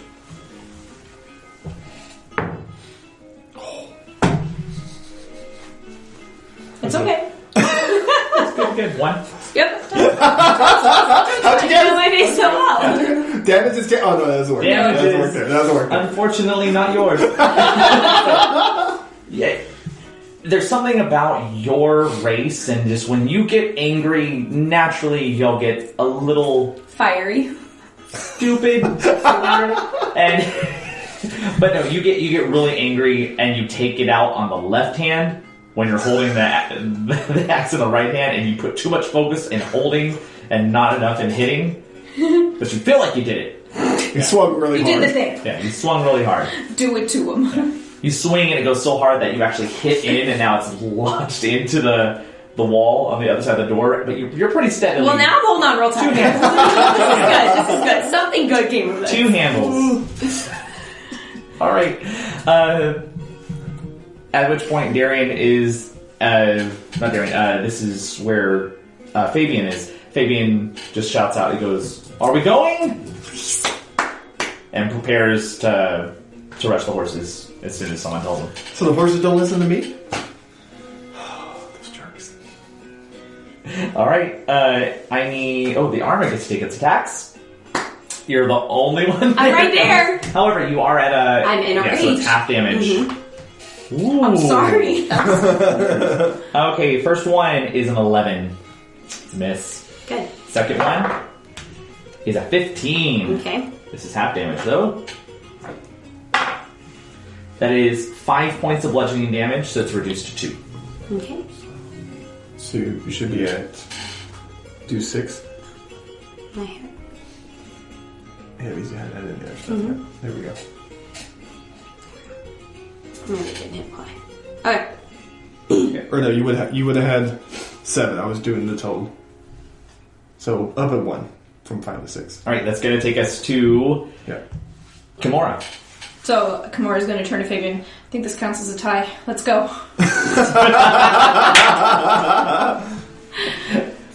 All right, so at which point, as he's holding his action, as soon as you say that, he whips and shouts at the horses, and they begin to start pulling forward.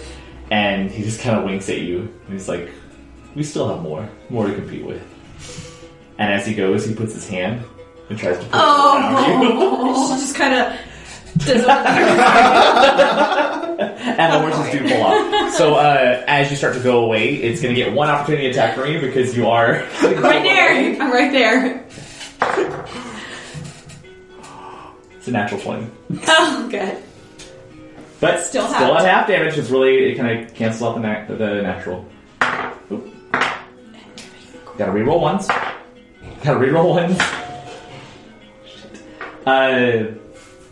That's 10. It'd be 18.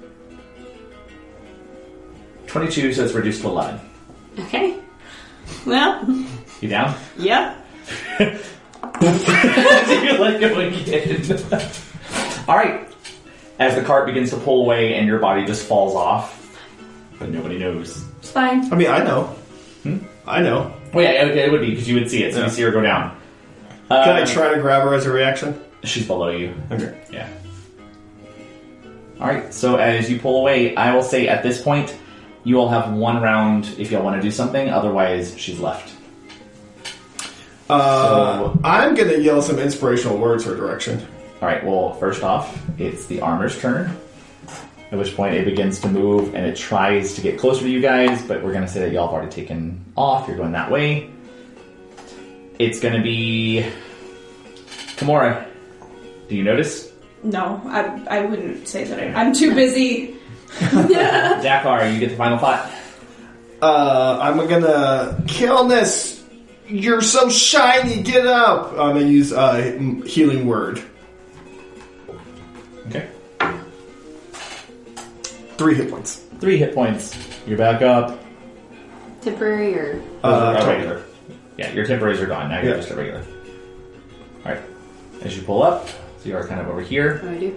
And then do a plan. Yeah. Which takes us to Kelmis. It is your turn. Okay, I'm gonna stand up.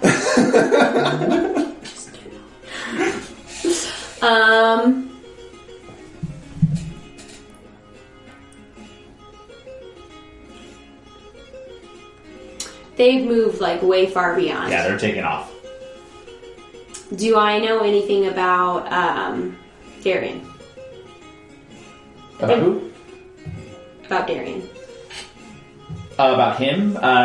Roll me a perception check. 6. Yeah, no. You don't. Okay. I'm going to go in the opposite direction of the armor. Okay. How far? Because you did half your movement, so you should have 15 movement. 5, 10, 15. Sounds good. Alright. So the rest of you have kind of gone out of view.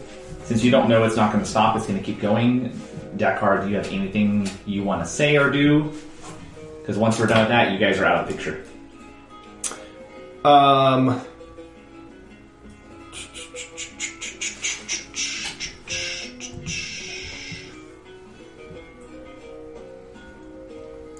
I'm gonna yell to Kelnis.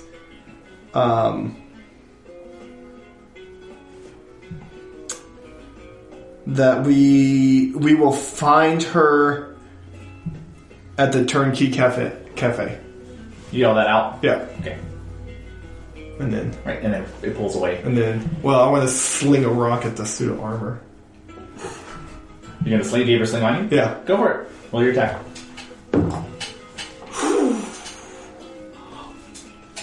23. That'll hit.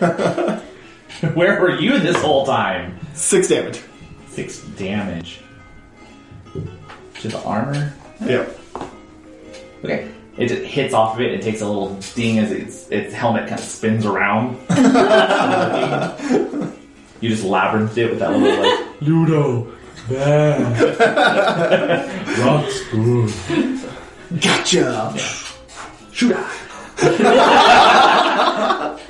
All right, as you take off and you pull out of the distance, you start making way where you see the crowd disappearing, and you move further towards the south, heading towards the Pegasus. But we'll talk about where you're going to end up later. Kelnis, what's your armor class? 14. 14. You see an arrow whiz by, misses you, and hits the ground right in front of you as you start running around. You do a quick check, and you see in the distance Darian Lafay, as he's pulled back his robe. He looks horrible, like hunched over, can barely breathe. There's blood splatter all over him. And you see him grab his flask, and he just takes another drink. And you see him just get a little bit taller. You can keep on running. How far is he? You got double tap. He is about 60 feet away. And there's people between us, isn't there? Yeah.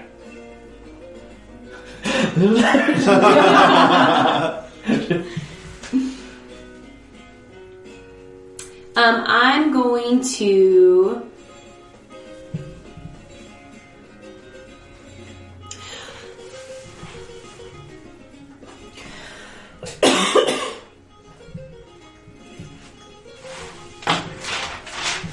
We're at the north end? Yes. So you're actually running right now into the direction of the Ramasalon.